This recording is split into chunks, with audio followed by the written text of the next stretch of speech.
ಈ ಕಾರ್ಯಕ್ರಮದ ಇನ್ನೋರ್ವ ಅತಿಥಿಗಳಾದ ಹನುಮಂತಪ್ಪ ಎಚ್, ಅಧ್ಯಕ್ಷರು, ಗ್ರಾಮ ಪಂಚಾಯಿತಿ ದೊಡ್ಡಬಾತಿ, ಇವರು ಈ ಕಾರ್ಯಕ್ರಮವನ್ನು ಕುರಿತು ಮಾತನಾಡಲು ಕೋರುತ್ತೇನೆ. ಕೃಷಿ ಮೇಳ ತಪೋವನದಲ್ಲಿ ಆಚರಿಸೋದ್ರಿಂದ ದೊಡ್ಡಬಾತಿ ಗ್ರಾಮ ಪಂಚಾಯಿತಿಯಲ್ಲಿ ಕೃಷಿ ಮೇಳ ನೆಕ್ಸ್ಟು ತಪೋವನದ ಪಂಚಾಯತಿ ಒಳಗೆ ಮಾಡಿದರೆ, ದೊಡ್ಡಬಾತಿ ಪಂಚಾಯತಿ ಒಳಗೆ ಮಾಡಿದರೆ ಸಾರ್ವಜನಿಕರು ಅರ್ಥ ಮಾಡ್ಕೊಂತಾರೆ ಅಂತೇಳಿ ನನ್ನ ಮಾತಲ್ಲಿ ಮುಗಿಸ್ತೀನಿ. Thank you sir. I'd like to request our chairman sir to honour our Hanumanthappa ಅಧ್ಯಕ್ಷರು.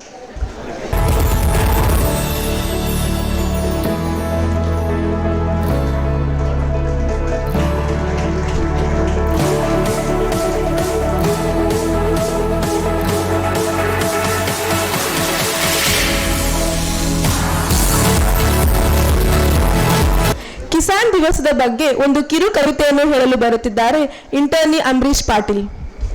ಭೂತಾಯಿಯ ಎದೆ ಮೇಲೆ ಹಚ್ಚ ಹಸಿರಿನ ಕಾವ್ಯಾಮೃತವನ್ನು ಬರೆಯುವ ರೈತರಿಗೆ ವಂದಿಸುತ್ತಾ, ಈಗ ನನ್ನ ಕವನದ ಶೀರ್ಷಿಕೆ ರೈತ ನೀ ಗಟ್ಟಿ. ರಂಟೆಯ ಒಡೆದು ಹರಿಗೆ ಹೆಂಟೆಯ ಸವ ಮಾಡಿ, ಜೋಡೆತ್ತಿನ ಹೆಗಲಿಗೆ ಕೂರಿಗೆಯ ಕಟ್ಟಿ. ರಂಟೆಯ ಹೊಡೆದು ಹರಿಗೆ ಹಂಟೆಯ ಸವ ಮಾಡಿ, ಜೋಡೆತ್ತಿನ ಹೆಗಲಿಗೆ ಕೂರಿಗೆಯ ಕಟ್ಟಿ. ಬೀಜವ ಭೂಮಿಯೊಳಗೆ ಬಿತ್ತಿ, ಆಹಾರದ ಬೆಳೆ ಮಾಡಿದೆ ನೀ ಉತ್ಪತ್ತಿ. ಬೀಜವ ಭೂಮಿಯೊಳಗೆ ಬಿತ್ತಿ, ಆಹಾರದ ಬೆಳೆ ಮಾಡಿದೆ ನೀ ಉತ್ಪತ್ತಿ. ರೈತ ನೀ ಗಟ್ಟಿ. ರೈತನಿಗೆ ಇದ್ದರೂ ಅದೆಷ್ಟೋ ಕಷ್ಟ, ತಾ ಆ ನೋವುಂಡು ತಪ್ಪಿಸಿದ ಈ ಜಗಕ್ಕಾಗುವ ನಷ್ಟ.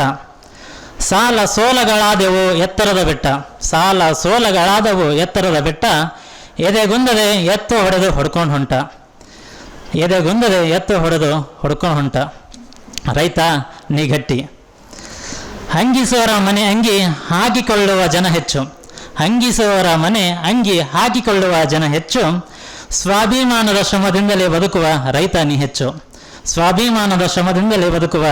ಹೆಚ್ಚು. ಸಾಲಗಳ ನಡುವೆ ಸಾಲು ಮನೆತನದ ಖರ್ಚು, ಮಗಳ ಮದುವೆ ಮಗನ ಶಿಕ್ಷಣಕ್ಕೆ ಹಣ ಹೊಂದಿಸುವ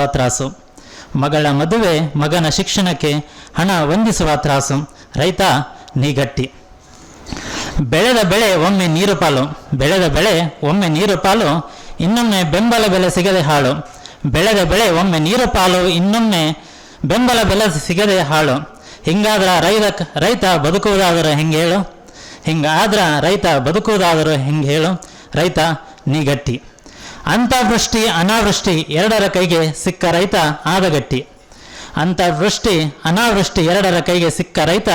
ಆದಗಟ್ಟಿ. ರೈತ ಅದಾನಂತ ಗಟ್ಟಿ ಮಾಡಬೇಡ ನೀವು ತುಟ್ಟಿ. ರೈತರ ಬೆಳೆಗೆ ಸಿಗಲಿ ಪುಷ್ಟಿ. ರೈತ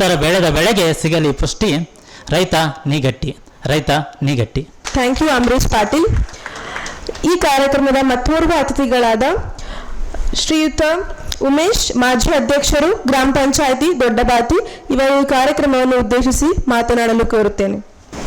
ಈ ಸಂಸ್ಥೆಯ ಅಧ್ಯಕ್ಷರು ಆತ್ಮೀಯರಾದಂಥ ಶಶಣ್ಣವರೇ, ಇನ್ಸೈಡ್ ಸಂಸ್ಥಾಪಕರಾದಂಥ ವಿನಯ್ ಕುಮಾರ್ ಅಣ್ಣವರೇ, ರಾಘಣ್ಣವರೇ, ನಮ್ಮ ಪಂಚಾಯಿತಿ ಅಧ್ಯಕ್ಷರು ದಂಪತಿಗಳಾದಂಥ ಹನುಮಂತಪ್ಪ ಮತ್ತು ಮಂಜಾಕ್ನವರೇ, ಸಲಾಮ ಸರ್ ಅವರೇ, ಶೈಲಾ ಮೇಡಮ್ನವರೇ, ಮಹಾಂತೇಶ್ ಸರ್ರೇ, ಅಶ್ವಿನಿ ಮೇಡಮ್ನವರೇ, ಇಲ್ಲಿ ನೆರೆದಿರ್ತಕ್ಕಂಥ ಎಲ್ಲ ವಿದ್ಯಾರ್ಥಿನಿಯರೇ,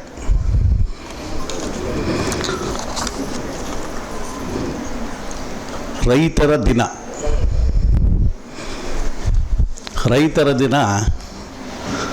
ಒಳ್ಳೆ ಕಾರ್ಯಕ್ರಮ ಹಮ್ಮಿಕೊಂಡಿದ್ದೀರಾ. ನಮ್ಮ ಅಧ್ಯಕ್ಷರು ಹೇಳ್ದಂಗೆ ಇದನ್ನು ಸ್ವಲ್ಪ ಪಬ್ಲಿಕ್ಕಾಗಿ ಮಾಡಿದರೆ ಚೆನ್ನಾಗಿತ್ತೇನೋ ಅಂತ ನನ್ನ ಭಾವನೆಯೂ.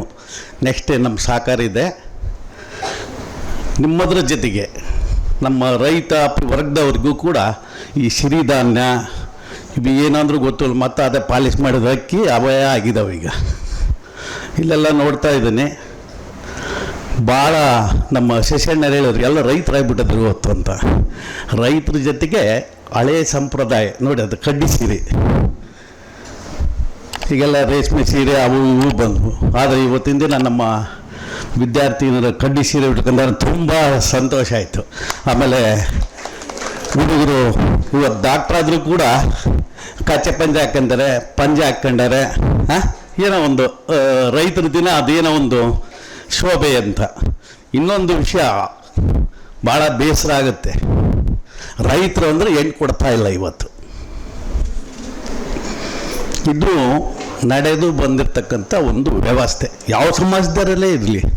ನಾನು ಆಪಾದನೆ ಮಾಡ್ತಾ ಇಲ್ಲ, ಪರಿಸ್ಥಿತಿ ಈ ರೀತಿ ಇದೆ. ಇವತ್ತಿನ ದಿನ ರೈತರು ಅಂದರೆ ಏನೋ ಒಂಥರ ಬೇಡಪ್ಪ, ಅಲ್ಲಿಗೆ ಬೇಡಪ್ಪ ಹೆಣ್ಣು ಕೊಡೋದು ಅಂತ ಒಂದು ವ್ಯವಸ್ಥೆ ಬಂದಿದೆ. ಯಾಕೆ ಅಂತ ಗೊತ್ತಿಲ್ಲ. ಚೆನ್ನಾಗಿ ದುಡಿಮೆ ಮಾಡ್ತಾರೆ, ಸ್ವಾವಲಂಬಿಯಾಗಿ ಬದುಕ್ತಾರೆ. ನಿಮಗೆಲ್ಲ ನಮಗೆ ಅನ್ನ ಕೊಡೋನು ರೈತನೇ. ಇವತ್ತಿನ ದಿನ ನೋಡಿ, ಪ್ರಕೃತಿ ಎಷ್ಟು ವಿಕೋಪವಾಗಿದೆ ಅಂದರೆ, ನನ್ನ ಒಬ್ಬನಿಗೆ ಒಂದು 8 ರಿಂದ 10 ಲಕ್ಷ ರೂಪಾಯಿ ಲಾಸ್ ಈ ವರ್ಷದಲ್ಲಿ. ಎಷ್ಟು ಲಾಸ್ ಆಯಿತು. ಇದಕ್ಕೆಲ್ಲ ಕಾರಣ ನಮ್ಮ ಪರಿಸರ ಹಾಳು ಮಾಡ್ತಾ ಇರೋದು ನಾವು. ಪ್ಲಾಸ್ಟಿಕ್ ನಮ್ಮ ಕೇಂದ್ರ ಸರ್ಕಾರದಲ್ಲಿರ್ಬೋದು, ರಾಜ್ಯ ಸರ್ಕಾರದಿರ್ಬೋದು, BJP ಗೌರ್ಮೆಂಟ್ ಇರ್ಬೋದು, ಕಾಂಗ್ರೆಸ್ ಗೌರ್ಮೆಂಟ್ ಇರ್ಬೋದು, ಪರಿಸರ ಬಗ್ಗೆ ಸ್ವಲ್ಪ ಕಾಳಜಿ ತಗೋಬೇಕು ಅಂತ ನನ್ನ ಒಂದು ಆಸೆ. ಯಾಕೆಂದರೆ ನೋಡಿ, ಮಳೆ ಹೋಯಿತು, ಒಂದ್ಸಲಿ ಮಳೆ ಜಾಸ್ತಿ ಬಂತು. ಇವೆಲ್ಲ ನಾವು ಮಾಡ್ಕೊಂಡಿರ್ತಕ್ಕಂಥ ಒಂದು ವ್ಯವಸ್ಥೆನೇ. ಅದರಿಂದ ಭಾಳ ಖುಷಿಯಾಯಿತು. ಎಲ್ಲ ಸಿರಿಧಾನ್ಯಗಳದ್ದು ಅವೆಲ್ಲ ಏನು ತಿನ್ನೋಕ್ಕೆ ಕುಡಿಯೋಕ್ಕೆ ಕೊಟ್ಟರು, ಚೆನ್ನಾಗಿದೆ. ಇದು ಹೆಚ್ಚಿನ ರೀತಿಯಲ್ಲಿ ಇನ್ನೂ ನೀವು ಮಾಡಿ. ಆಮೇಲೆ ಒಂದು ನಮ್ಮ ವಿದ್ಯಾರ್ಥಿಗಳಿಗೆ ಕಿವಿ ಮಾತು, ವೈದ್ಯ ವೃತ್ತಿ ಇತ್ತೆಲ್ಲ ಸಮಾಜ ಸೇವೆ ಇದ್ದಂಗಿದು. ಇದನ್ನು ಆದಷ್ಟು ಪ್ರಾಮಾಣಿಕವಾಗಿ ಮಾಡ್ತೀರಿ ಅಂತ ನನ್ನ ಆಶೆ.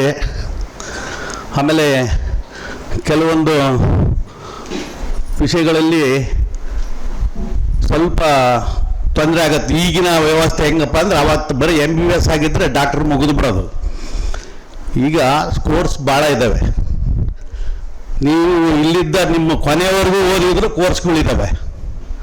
ಅದರಿಂದ ಏನು ಸಾಧ್ಯತೆ ಐತೆ ಅದನ್ನು ಒಳ್ಳೆಯ ದಾರಿಯಲ್ಲಿ ನಡ್ಕೊಂಡೋಗಿ ನಮ್ಮನ್ನು ಇಲ್ಲಿಗೆ ಕರೆದು ಗೌರವ ಕೊಟ್ಟು ಇಲ್ಲೆಲ್ಲ ಮಾತಾಡೋಕ್ಕೆ ಅವಕಾಶ ಮಾಡಿದಂಥ ನಮ್ಮ ಸಂಸ್ಥೆಯ ಅಧ್ಯಕ್ಷರಿಗೂ ನಿಮಗೂ ವಂದಿಸಿ ನನ್ನ 2 ಮಾತು ಮುಗಿಸ್ತಾನೆ. ಜೈ Hind. Thank you, sir. Now I'd like to request our chairman, sir, to honor our Mr. Umesh and Mr. Raghav.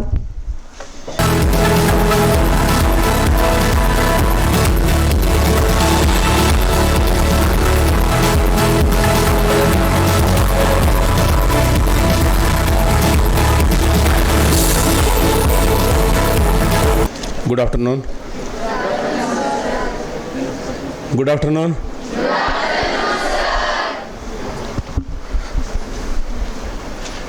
ಇವತ್ತಿನ ಕಾರ್ಯಕ್ರಮದ ಮುಖ್ಯ ಅತಿಥಿಗಳಾಗಿ ಬಂದಿರುವಂಥ ವಿನಯ್ ಕುಮಾರ್ ಅವರೇ,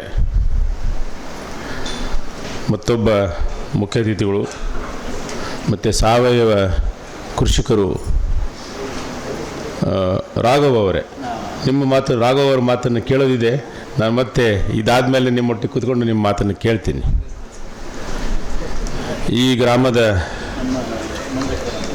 ಗ್ರಾಮ ಪಂಚಾಯತಿ ಅಧ್ಯಕ್ಷರು ಆಗಿರುವಂಥ ಹನುಮಂತಣ್ಣ ಮತ್ತು ಅವರ ಪತ್ನಿಯಾಗಿರುವಂಥ ಮಂಜಕ್ಕನವರೇ, ನಮ್ಮ ಗ್ರಾಮದ ಮುಖ್ಯಸ್ಥರು, ಮಾಜಿ ಅಧ್ಯಕ್ಷರು, ಯಾವಾಗಲೂ ಚೇರ್ಮನ್ ಅಂತ ಕರಿತೀವಿ ಅವರಿಗೆ, ಚೇರ್ಮನ್ರು ಆಗಿರುವಂಥ ಉಮ್ಮಣ್ಣನವರೇ, ನಮ್ಮ ಕಾಲೇಜಿನ ಎಲ್ಲ ಸಿಬ್ಬಂದಿಯವರೇ, ವಿದ್ಯಾರ್ಥಿಗಳೇ ಮತ್ತು ಅವರ ಪಾಲಕರೇ, ಈ ಸಾವಯವ ಕೃಷಿ ಅಥವಾ ಸಿರಿಧಾನ್ಯಗಳು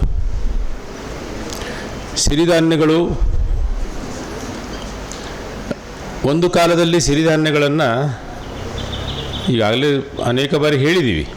ಸಿರಿಧಾನ್ಯಗಳಲ್ಲಿ ಒಂದು ಕಾಲದಲ್ಲಿ ಈ ಪಾಲಿಶ್ಡ್ ಅಕ್ಕಿ, ನಮ್ಮ ಉಮ್ಮಣ್ಣವ್ರು ಹೇಳ್ತಿದ್ರು, ಪಾಲಿಶ್ಡ್ ಅಕ್ಕಿನ ಮನೆಯಲ್ಲಿ ದಣಿ ತಿಂತಿದ್ರು ಮತ್ತು ನವಣಿ ಅಂಥವನ್ನೆಲ್ಲ ಮನೆಯಲ್ಲಿ ಕೆಲಸದವ್ರಿಗೆ ಕೊಡ್ತಿದ್ರು. ಈಗ ಪಾಲಿಶ್ಡ್ ಅಕ್ಕಿನ ಕೆಲಸದವರಿಗೆ ಊಟಕ್ಕೆ ಕೊಡ್ತಾರೆ, ನವಣೆಯನ್ನು ಮಾಲೀಕರು ತಿಂತಾರೆ. ಮತ್ತು ಅವಾಗಿನ ಪರಿಸ್ಥಿತಿಯಲ್ಲಿ ನೋಡುವಾಗ ಈ ನವಣೆ ಎಲ್ಲ ತಿಂದವರೆಲ್ಲ ಗಟ್ಟಿ ಇರ್ತಿದ್ರು. ಇವು ಪಾಲಿಶ್ಡ್ ಅಕ್ಕಿ ತಿಂದೋ ಮಾಲೀಕ ಮೆತ್ತಗಾಗ್ಬಿಡ್ತಿದ್ದ, ಅವ್ನಿಗೆ ಗೊತ್ತಾಗ್ತಿರ್ಲಿಲ್ಲ. ಈಗ ಅದು ಬಹುಶಃ ಗೊತ್ತಾಗಿ ನವಣೆ ಅಂಥವನ್ನೆಲ್ಲವೂ ಕೂಡ ತಿಂದರೆ ಆರೋಗ್ಯಕ್ಕೆ ಒಳ್ಳೆಯದು ಅಂಥೇಳಿ ಎಲ್ಲರಿಗೂ ಕೂಡ ಒಂದು ಅರಿವು ಮೂಡಿದೆ. ಇದೆಲ್ಲದರ ನಡುವೆ ಸಿರಿಧಾನ್ಯಗಳಿರಬಹುದು ಅಥವಾ ಯಾವುದೇ ಧಾನ್ಯಗಳಿರ್ಬೋದು, ಹಣ್ಣು ಹಂಪಲುಗಳಿರ್ಬೋದು, ತರಕಾರಿಗಳಿರ್ಬೋದು, ಈ ಎಲ್ಲ ವಿಚಾರಗಳ ಬಗ್ಗೆ ಒಂದು ಮಾತನ್ನು ಹೇಳೋದಕ್ಕೆ ಏನು ಬಯಸೋದಂತಂದರೆ, ನಮ್ಮ ಕಣ್ಣಿಗೆ ಕಾಣುವ who is the best chef in the world? Who is the best chef? ಅಮ್ಮ best chef. Yes, I agree. ಹಾಂ, ದೆನ್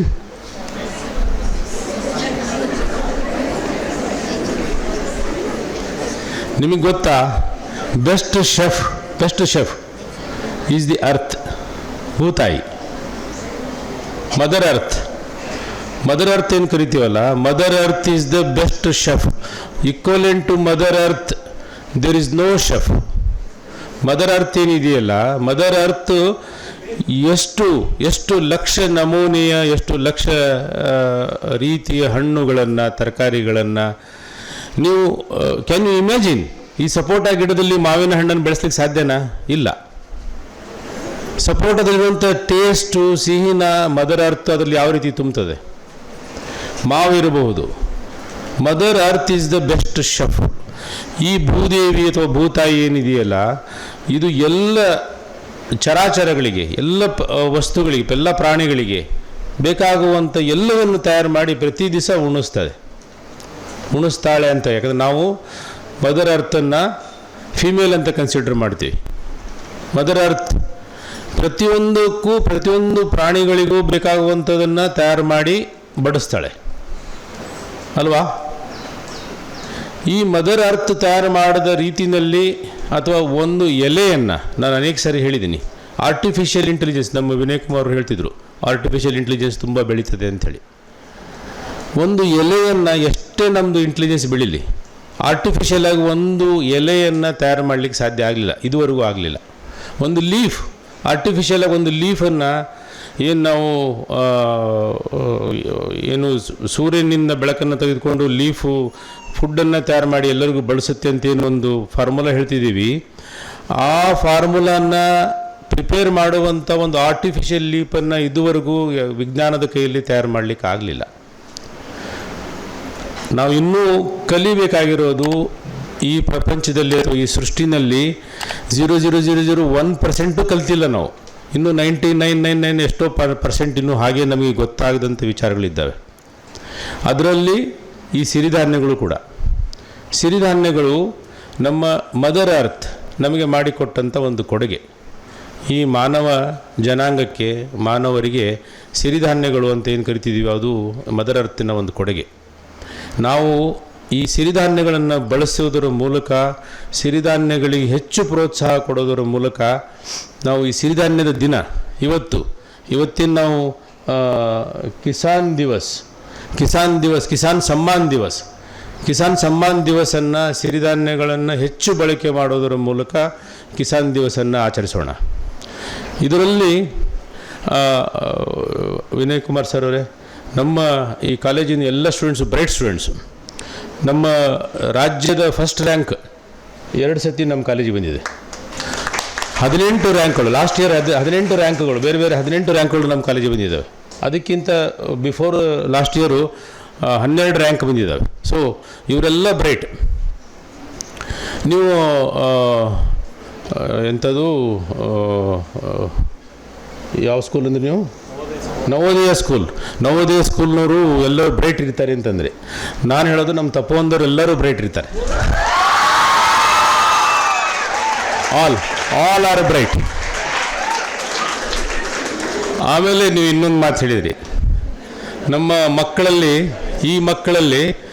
ಈ ಫ್ಯಾಷನ್ ಶೋಗೆ ಎಲ್ಲರಿಗೂ ಪಾರ್ಟಿಸಿಪೇಟ್ ಮಾಡೋಕ್ಕೆ ಕೊಡಬೇಕು.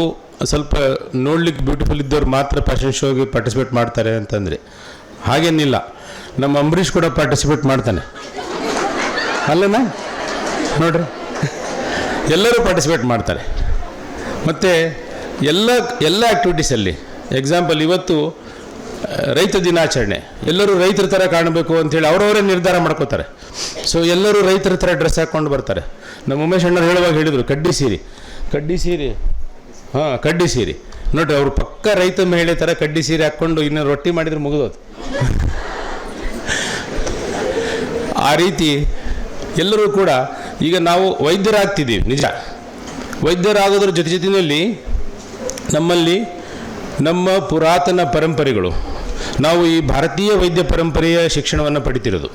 ಭಾರತೀಯ ವೈದ್ಯ ಪರಂಪರೆಗಳಲ್ಲಾದಂಥ ಆಯುರ್ವೇದ ಇರ್ಬೋದು, ಯೋಗ ಮತ್ತು ಪ್ರಕೃತಿ ಚಿಕಿತ್ಸೆ ಇರಬಹುದು, ಈ ಎಲ್ಲ ಭಾರತೀಯ ವೈದ್ಯ ಪರಂಪರೆಯ ಚಿಕಿತ್ಸೆ ವಿಧಾನಗಳನ್ನು ಕಲಿಯುವಾಗ ನಮ್ಮ ಭಾರತೀಯ ಪದ್ಧತಿಗಳನ್ನು ನಮ್ಮೊಟ್ಟಿಗೆ ಪ್ರತಿ ದಿವಸನೂ ರೂಢಿಸ್ಕೋಬೇಕು. ಅದನ್ನು ಕೂಡ ನಾವು ಪಾಲಿಸಿಕೊಂಡು ಭಾರತೀಯ ಪರಂಪರೆಯಲ್ಲಿ ಕಲಿತುಕೊಂಡು ವೈದ್ಯರಾದರೆ ಬಹುಶಃ ನಮ್ಮ ವೈದ್ಯ ವೃತ್ತಿ ಕೂಡ ಸಕ್ಸಸ್ಫುಲ್ ಆಗ್ತದೆ ಅಂತ ನನಗನ್ನಿಸ್ತದೆ. ವಿನಯ್ ಕುಮಾರ್ ಅವರು ಅವರ ಜೀವನದ ಪ್ರಯಾಣದ ಬಗ್ಗೆ ಹೇಳಿದರು. ತುಂಬ ಒಳ್ಳೆ ಹೆಸರುವಾಸಿಯಾದಂಥ ವ್ಯಕ್ತಿ. ಇವತ್ತು ನಮ್ಮ ಈ ಕಾರ್ಯಕ್ರಮಕ್ಕೆ ವಿನಯ್ ಕುಮಾರ್ ಅವರು ಬಂದಿರೋದು ನಮ್ಮ ಅದೃಷ್ಟ. ಯಾಕಂದರೆ ಅವರ ಕೈಯಲ್ಲಿ ಕಲಿತಂಥ 1,000ಕ್ಕೂ ಹೆಚ್ಚು ಜನ IAS ಬೇರೆ ಬೇರೆ ರಾಜ್ಯಗಳಿದ್ದಾರೆ, ಕರ್ನಾಟಕದಲ್ಲಿದ್ದಾರೆ. ನಾನು ಕೆಲವೊಮ್ಮೆ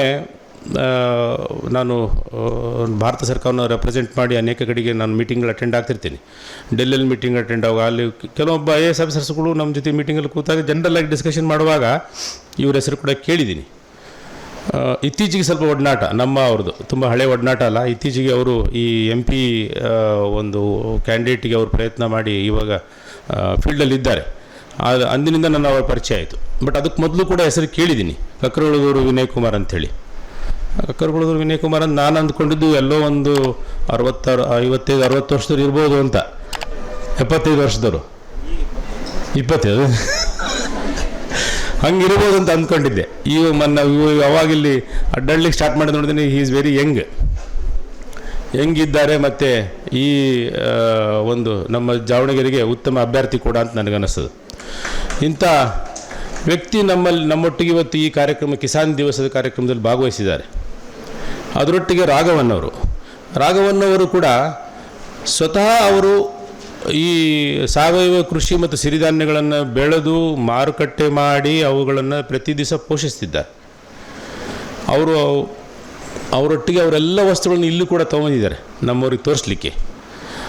ಅಂಥವರು ಕೂಡ ಇವತ್ತು ಈ ಕಾರ್ಯಕ್ರಮದಲ್ಲಿ ಭಾಗವಹಿಸಿದ್ದು ಕೂಡ ತುಂಬ ಸಂತೋಷದ ವಿಚಾರ. ನಮ್ಮ ಉಮೇಶ್ ಅಣ್ಣವರು ಮತ್ತು ಹನುಮಂತಣ್ಣವರು ನಮ್ಮ ಶ್ರೇಯೋಭಿಲಾಷಿಗಳು.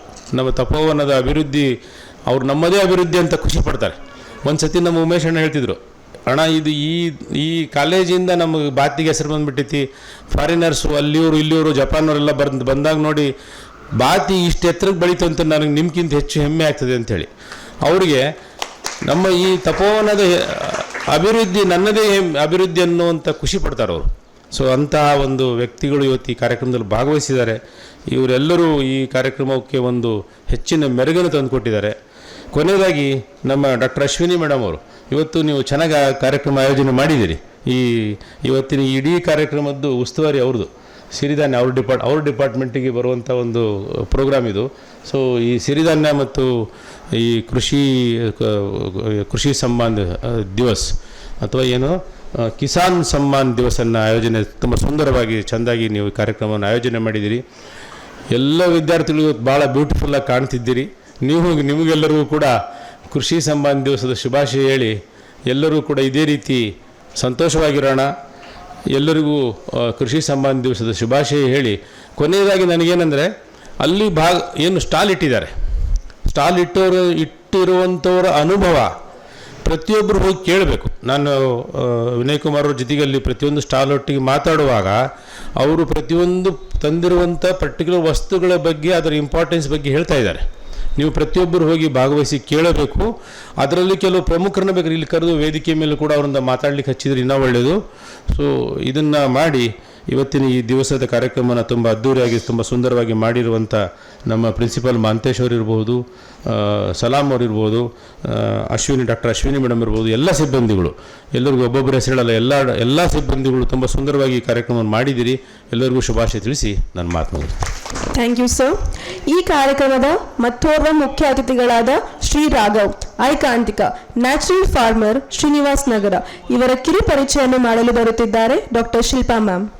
ಶ್ರೀ ರಾಘವ ಮತ್ತು ಕುಟುಂಬದವರು 1996ರಲ್ಲಿ ದಾವಣಗೆರೆಯಿಂದ 17 ಕಿಲೋಮೀಟರ್ ದೂರದಲ್ಲಿರುವ ಐಕಾಂತಿಕ ಶ್ರೀನಿವಾಸ ನಗರ ಹಳ್ಳಿಯಲ್ಲಿ ಜವಾಬ್ದಾರಿಯನ್ನು ತೆಗೆದುಕೊಂಡು ಸಹಜ ಕೃಷಿ ಪ್ರಾರಂಭಿಸಿದರು. ಐಕಾಂತಿಕ ಎಂಬುದು ನೈಸರ್ಗಿಕ ಕೃಷಿ ಮತ್ತು ನೈಸರ್ಗಿಕ ಜೀವನಕ್ಕಾಗಿ ಪ್ರಜ್ಞಾಪೂರ್ವಕ ಅನುಭವದ ಸಹ ಕಲಿಕೆ ಮತ್ತು ಸಹ ವಿಕಸಿಸುವ ಸ್ಥಳವಾಗಿದೆ. ಐಕಾಂತಿಕದಲ್ಲಿ ಮಾಡುವ ನೈಸರ್ಗಿಕ ಕೃಷಿಯು 4 ತತ್ವಗಳನ್ನು ಒಳಗೊಂಡಿದೆ. ಉಳುಮೆ ಮಾಡದಿರುವುದು, ಗೊಬ್ಬರ ಉಪಯೋಗಿಸದಿರುವುದು, ಕೀಟನಾಶಕಗಳ ಬಳಕೆ ಇಲ್ಲ, ಕಳೆ ನಿರ್ಮೂಲನೆಯೂ ಕೂಡ ಇಲ್ಲಿ ಇರುವುದಿಲ್ಲ. ಐಕಾಂತಿಕದಲ್ಲಿ ಬೆಳೆಯುತ್ತಿರುವ ಬೆಳೆಗಳೆಂದರೆ ಅಕ್ಕಿ, ತೆಂಗಿನಕಾಯಿ, ಹಣ್ಣುಗಳು, ತರಕಾರಿಗಳು, ಗೆಡ್ಡೆ ಗೆಣಸುಗಳು, ಹಾಗೆ ಮಸಾಲ ಪದಾರ್ಥಗಳು, ಔಷಧೀಯ ಮತ್ತು ಸುಗಂಧ ಅಲಂಕಾರಿಕ ಮರಗಳು ಮತ್ತು ಇತರೆ ದ್ರವ್ಯಗಳನ್ನು ಅವರು ಬೆಳೆಯುತ್ತಿದ್ದಾರೆ. ಐಕಾಂತಿಕ ಸ್ಥಳದಲ್ಲಿ ಸಹಜ ಕೃಷಿ ವನ, ಕಲಿಕಾ ಕೇಂದ್ರ, ಸಂಶೋಧನಾ ಕೇಂದ್ರ, ಪ್ರಾಣಶಕ್ತಿ ಕೇಂದ್ರ, ಆಮ್ಲಜನಕ ತಾಣ, ಚಿಟ್ಟೆ ತಾಣ, ಜೀವ ವೈವಿಧ್ಯ ಕೇಂದ್ರ, ಆಧ್ಯಾತ್ಮಿಕ ಕೇಂದ್ರಗಳು ಇವೆ. ಐಕಾಂತಿಕ ಕೆಲವು ವಿಧಾನಗಳ ಮೂಲಕ ಜನರನ್ನು ಸಬಲಗೊಳಿಸುತ್ತಿದೆ. ಅರ್ಧ ದಿನದ ಲಘು ಕಲಿಕೆ, ಅದೇ ಸ್ವಯಂ ಸೇವಕತೆ ಅಂದರೆ ಕೈಮುಟ್ಟಿ ಕಲಿಯುವುದು, ತರಬೇತಿಗಳು, ಕಾರ್ಯಾಗಾರಗಳು ಮತ್ತು ಶಿಬಿರಗಳು, ಮುಕ್ತ ದಿನದ ಕಾರ್ಯಕ್ರಮಗಳು ಪ್ರತಿ 6 ತಿಂಗಳಿಗೆ ಅವರು ಆಯೋಜನೆ ಮಾಡುತ್ತಿದ್ದಾರೆ. ಜನ ತಲುಪುವ ಕಾರ್ಯಕ್ರಮಗಳನ್ನು ಸತತವಾಗಿ ನಿರ್ವಹಿಸುತ್ತಿದ್ದಾರೆ. ವಿವಿಧ ಸ್ಥಳೀಯ ಮತ್ತು ಅಂತಾರಾಷ್ಟ್ರೀಯ ಮಟ್ಟದ ಕಾರ್ಯಕ್ರಮಗಳಲ್ಲಿ ಭಾಷಣ ಮಾಡುವುದು, ಮಾಧ್ಯಮದಲ್ಲಿ ಸಕ್ರಿಯ ಉಪಸ್ಥಿತಿಯಲ್ಲಿ ತೊಡಗಿದ್ದಾರೆ. ಶ್ರೀ ರಾಘವ ಅವರ ಕುಟುಂಬ ಐಕಾಂತಿಕದಲ್ಲಿ ಪ್ರಕೃತಿಗೆ ಹೊಂದಿಕೊಂಡು ಜೀವನವನ್ನು ಸರಳೀಕರಿಸುವ ಮೂಲಕ ತೃಪ್ತಿ, ಸಂತೋಷ, ಸುಖ ಮತ್ತು ನೆಮ್ಮದಿಯಿಂದ ಸರಳವಾಗಿ ಜೀವನವನ್ನು ಮಾಡುತ್ತಿದ್ದಾರೆ. ಶ್ರೀ ರಾಘವ ಅವರನ್ನು ವೇದಿಕೆಯನ್ನುದ್ದೇಶಿಸಿ ಮಾತನಾಡಲು ಆಹ್ವಾನಿಸುತ್ತಿದ್ದೇನೆ.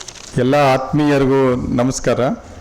ಆಗಲೇ ಒಂದು ಸಂಸ್ಕೃತದ ಹಾಡಿನೊಂದಿಗೆ ಶುರು ಮಾಡಿದರು. ಎಲ್ಲ ಸಕಲ ಜೀವಿಗಳಿಗೂ ಒಳ್ಳೆಯದಾಗಬೇಕು ಅಂತಂದು ಅದರಲ್ಲಿ ಅರ್ಥ ಬರಂಗೆ. ಆಮೇಲೆ ಅದು ಎಲ್ಲರೂ ಜವಾಬ್ದಾರಿನೂ ಆಗಿರುತ್ತೆ. ಈ ಪರಿಸರದಲ್ಲಿ ಸಮಸ್ಯೆ ಆಗಿರೋದು, ಹಾನಿ ಆಗ್ತಿರೋದು ಅಥವಾ ನಮ್ಮ ಆರೋಗ್ಯಕ್ಕೆ ಸಮಸ್ಯೆ ಆಗ್ತಿರೋದು, ಇದೆಲ್ಲದಕ್ಕೂ ಮೂಲ ಕಾರಣ ಮನುಷ್ಯ. ಬೇರೆ ಯಾವ ಪ್ರಾಣಿ ಪಕ್ಷಿಗಳಿಗೂ ಇದರಲ್ಲಿ ಪಾತ್ರ ಇಲ್ಲ. ಆದರೆ ನಮಗೆ ನಾವೇ ಎಲ್ಲದಕ್ಕಂತೂ ಬುದ್ಧಿವಂತ ಜೀವಿ ಅಂತ ಕೊಚ್ಕೊತಾ ಇರ್ತೀವಿ. ನಿಜವಾಗ್ಲೂ ಅದು ಹೌದಾ ಅನ್ನೋದು ಪ್ರಶ್ನೆ ಎಲ್ಲರೂ ಯೋಚನೆ ಮಾಡಬೇಕಾಗಿರೋದು. ಈಗ ಆ ಹುಡುಗ ಏನು ಪದಗಳು ಹೇಳಿದ, ರೈತ ಅಂದರೆ ಎಲ್ಲ ಕಷ್ಟನೇ.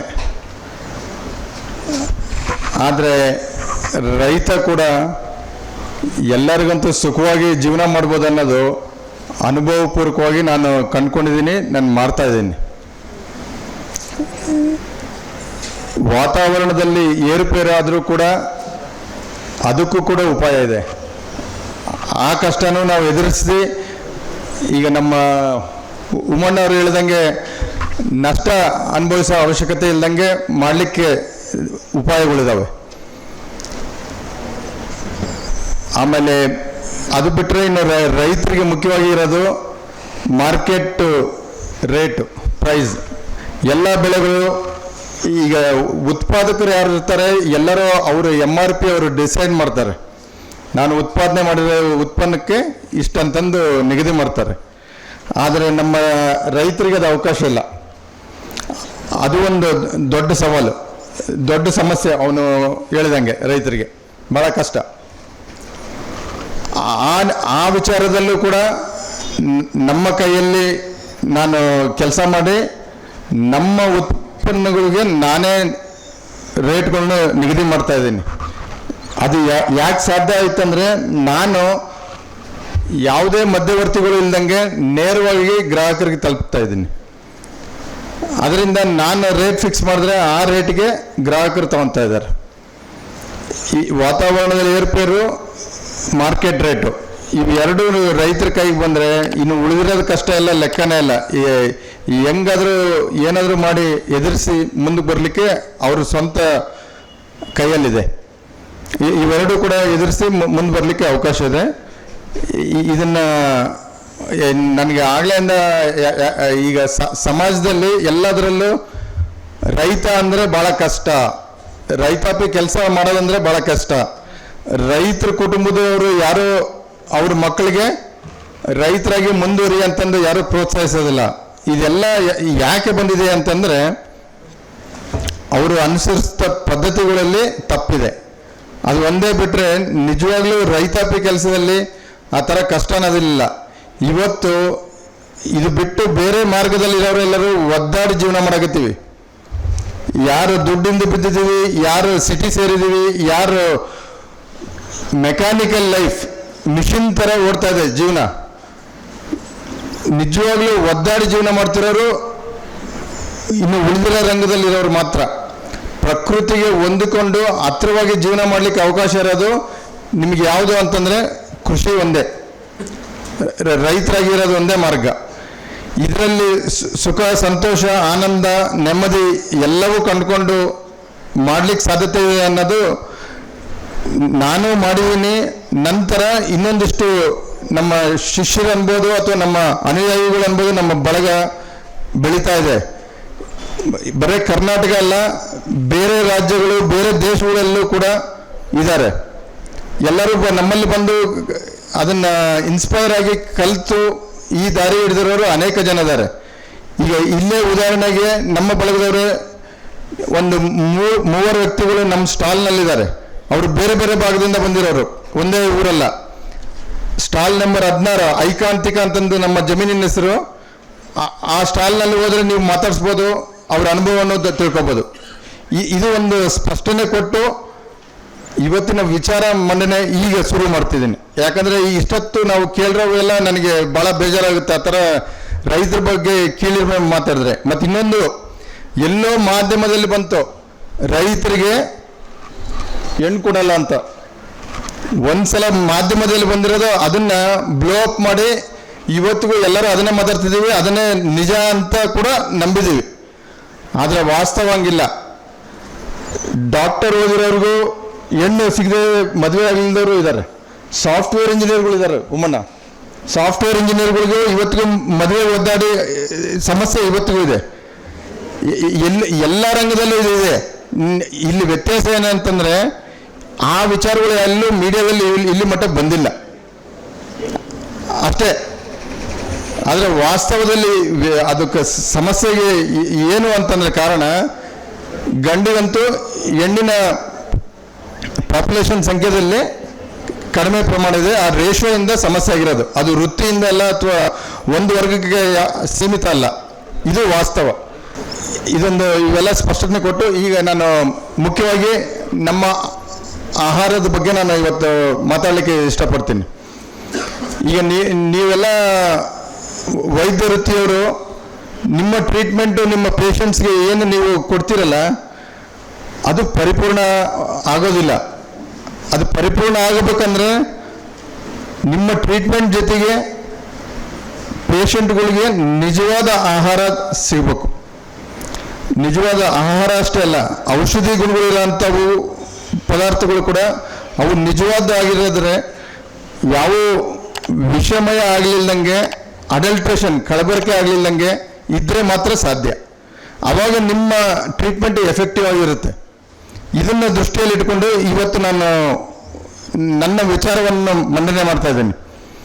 ಈಗ ಮೊದಲನೇದಾಗಿ ಇಡೀ ಪ್ರಪಂಚಾದ್ಯಂತ ನಾವು ಏನು ಆಹಾರ ತಿಂತಾ ಇದ್ದೀವಿ ಅದರಲ್ಲಿ ಹಿಂದೆ ಮುಂಚೆ ಎಲ್ಲ ಒಂದು 70% 50 ಥರದ್ದು ವೈವಿಧ್ಯವಾದ ಆಹಾರದ ಮೇಲೆ ನಾವು ಅವಲಂಬನೆ ಆಗಿದ್ದೀವಿ ಅಂತ. ಇವತ್ತು ಮೇಜರ್ ಪೋರ್ಷನ್ ನಮ್ಮ ಫುಡ್ಡಲ್ಲಿ ಯಾವುದು ಕನ್ಸಂಪ್ಷನ್ ಮಾಡೋದು, ಎಲ್ಲದಕ್ಕಂತೂ ಹೆಚ್ಚಿನ ಪ್ರಮಾಣದ ಕ್ವಾಂಟಿಟಿಯಲ್ಲಿ ಪ್ರಮಾಣ ಯಾವ್ದು ಮಾಡ್ತೀವಿ ಅಂತಂದರೆ ಅಕ್ಕಿ. ಇಡೀ ಪ್ರಪಂಚ ನಾನು ತಗೊಂಡು ಹೇಳ್ತಿದ್ದೀನಿ, ಅಕ್ಕಿ ನಮ್ಮದು ಹೆಚ್ಚಿನ ನಾವು ಅವಲಂಬನೆ ಆಗಿರೋದು ಮನುಷ್ಯ ಅಕ್ಕಿ ತಿಂತಾ ಇದ್ದಾನೀಗ. ಅಕ್ಕಿಯಲ್ಲಿ ಈಗ ಎಲ್ಲರೂ ಅಕ್ಕಿ ತಿನ್ನೋದು ಯಾವ ಬಣ್ಣ? ವೈಟ್ ಅಂತ ನಾವು ತಿಳ್ಕೊಂಡಿದ್ದೀವಿ. ಆದರೆ ನಿಜವಾದ ಬಣ್ಣ ವೈಟ್. ಅದು ವೈಟ್ ಬರಲಿಕ್ಕೆ ಏನೆಲ್ಲ ಮಾಡ್ತಿದ್ದಾರೆ?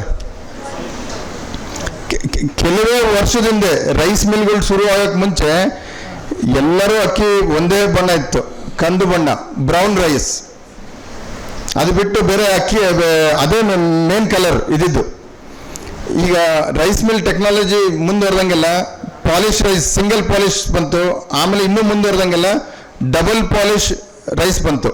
ಡಬಲ್ ಪಾಲಿಶ್ ಹಂತದಲ್ಲೇ 85% ಪೋಷಕಾಂಶಗಳು, ನಾರಿನಾಂಶ ಹೊರಟೋಗ್ತಾವೆ. ಇನ್ನು ಉಳಿದಿರೋದು ಮೇಜರ್ ಆಗಿ ನಾವೆಲ್ಲರೂ ತಿಂತಿರೋದೇನು? ಪಿತ್ತ ಪದಾರ್ಥ, ಸ್ಟಾರ್ಚ್. ಸ್ಟಾರ್ಚ್ ಹೆಚ್ಚಿಗೆ ಕನ್ಸ್ಯೂಮ್ ಮಾಡಿದ್ರೆ ಲಾಂಗ್ ರನ್ನಲ್ಲಿ ಖಂಡಿತವಾಗಿ ನೀವು ಡಯಾಬಿಟಿಕ್ ಆಗ್ತೀರಿ, ನಿಮಗೆ ಸಮಸ್ಯೆ ಬರುತ್ತೆ. ನೀವು ಆಮೇಲೆ ಎಲ್ಲರೂ ನಿಮ್ಮ ವೈದ್ಯರ ಹತ್ರ ಬಂದರೆ, ನೀವು ವೈದ್ಯರು ಎಲ್ಲ ಇತ್ತೀಚೆಗೆ ಅಲೋಪತಿ ವೈದ್ಯರು ಕೂಡ ಏನು ರೆಕಮೆಂಡೇಶನ್ ಮಾಡ್ತಾರೆ ಡಯಾಬಿಟಿಸ್ ಅವರಿಗೆ? ಓಟ್ಸ್ ತಿನ್ನಿರಿ ಅಂತ. ಓಟ್ಸ್ ನಮ್ಮ ದೇಶದಲ್ಲೇ ಪ್ರೊಡಕ್ಷನ್ ಆಗಲ್ಲ, ಅದನ್ನ ಎಲ್ಲಿ ಬೆಳೀತಾರೆ ಅಲ್ಲಿ ಪ್ರಾಣಿಗಳಿಗೆ ಹಾಕ್ತಾರೆ. ಪ್ರಾಣಿಗಳು ಯಾರು ಹ್ಯೂಮನ್ ಕನ್ಸಂಪ್ಷನ್ ಮಾಡಲ್ಲ ಅಲ್ಲಿ. ಈಗ ಅದು ಯಾಕೆ ಇಲ್ಲಿಗೆ ಬಂತು? ಇಲ್ಲಿ ಯಾಕೆ ನಮ್ಮ ಭಾರತ ದೇಶದಲ್ಲಿ ಸಾವಿರಾರು ಕೋಟಿ ಮಾರ್ಕೆಟ್ ಇವತ್ತು ಮಾರಾಟ ಆಗ್ತಾ ಇದೆ ಓಟ್ಸ್. ಅದರಲ್ಲಿ ಪ್ರಧಾನವಾಗಿ ಇರೋದು ಫೈಬರ್, ನಾರಿನಾಂಶ. ಈಗ ಇಲ್ಲಿ ಅಕ್ಕಿಯನ್ನು ಪಾಲಿಶ್ ಮಾಡಿರೋದು ನಾವು ಕೊಂಡ್ಕೊಳ್ಳೋದ್ರಿಂದ ಹೆಚ್ಚಿಗೆ ದುಡ್ಡು ಕೊಟ್ಟು ಕೊಂಡ್ಕೊತೀವಿ, ಸಮಸ್ಯೆ ಅನಾರೋಗ್ಯ ಅನುಭವಿಸಿ, ಮತ್ತು ನಾವು ಫೈಬರ್, ನಾರಿನಾಂಶ ಕೊಂಡ್ಕೊತೀವಿ ಓಟ್ಸ್ ಮುಖಾಂತರ.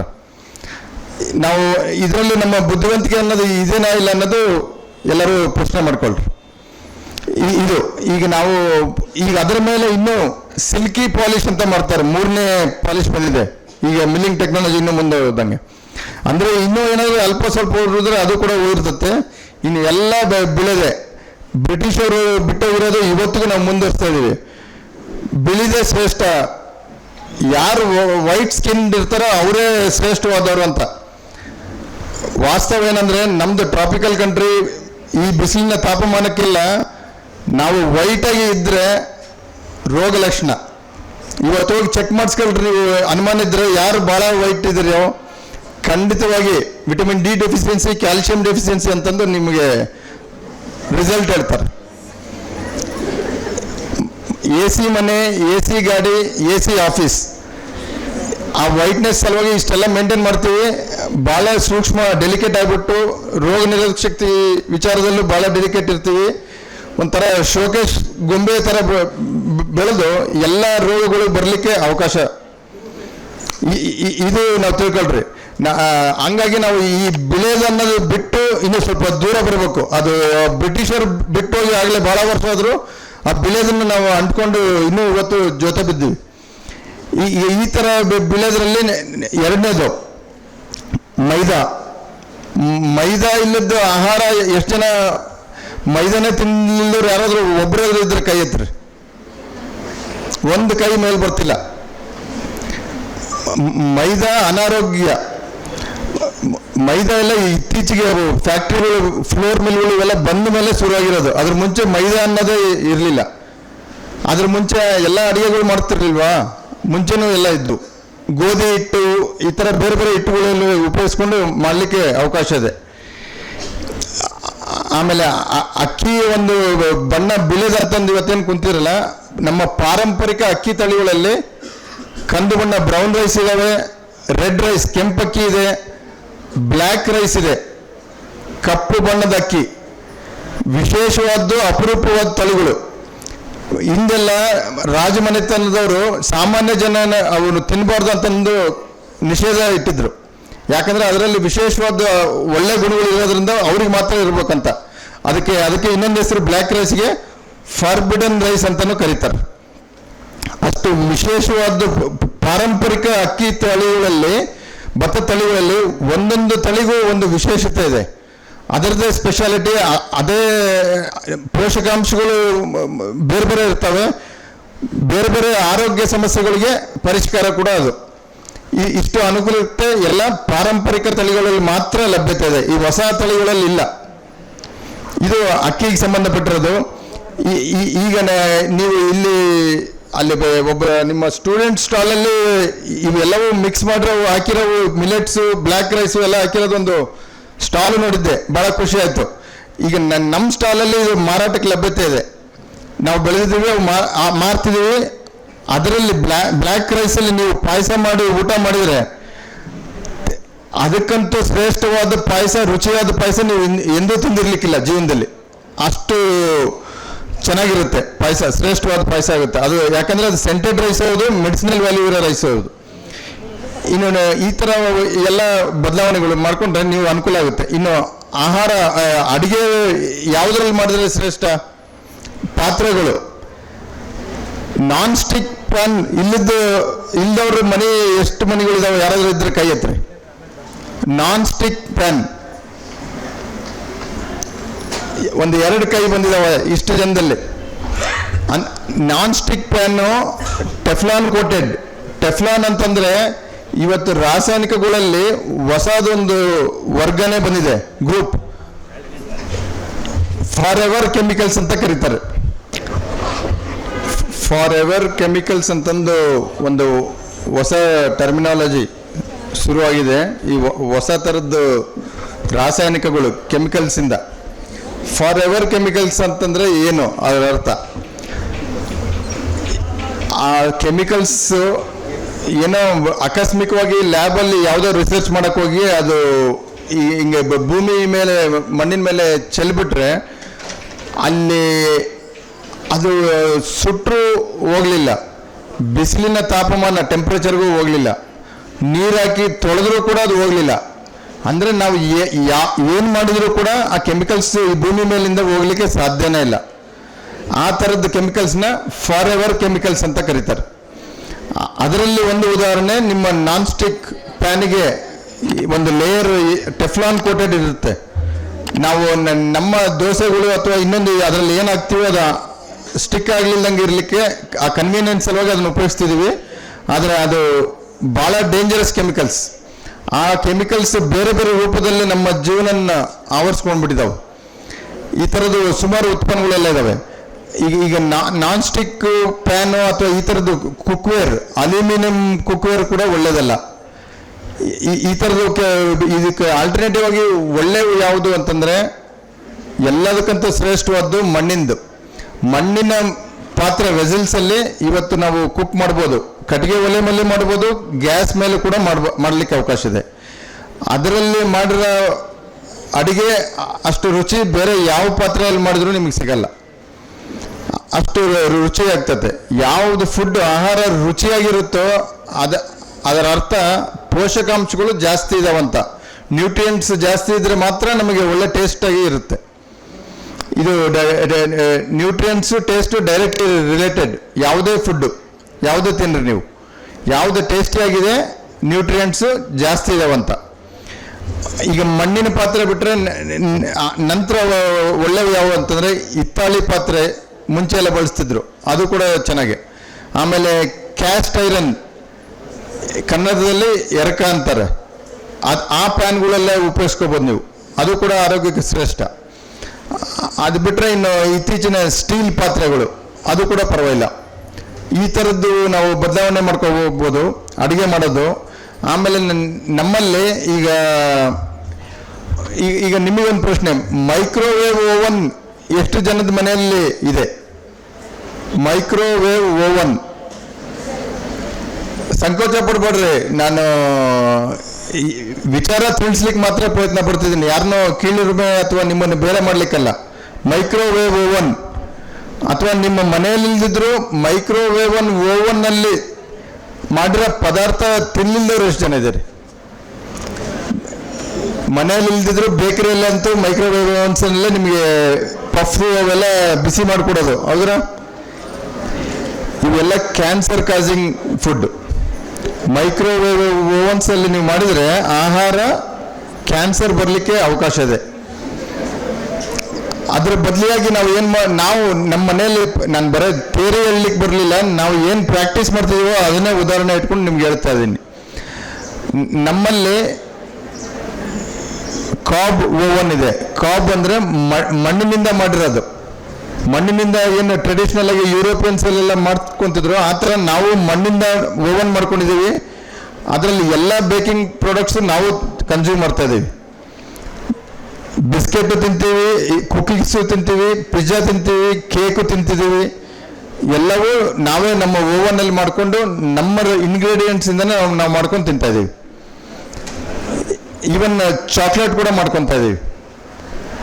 ನಾವೇ ಕೋಕೋ ಬೆಳಿತೀವಿ, ಕೋಕೋಯಿಂದ ನಾವು ಚಾಕ್ಲೇಟು ಮಾಡ್ಕೊತಾ ಇದ್ದೀವಿ.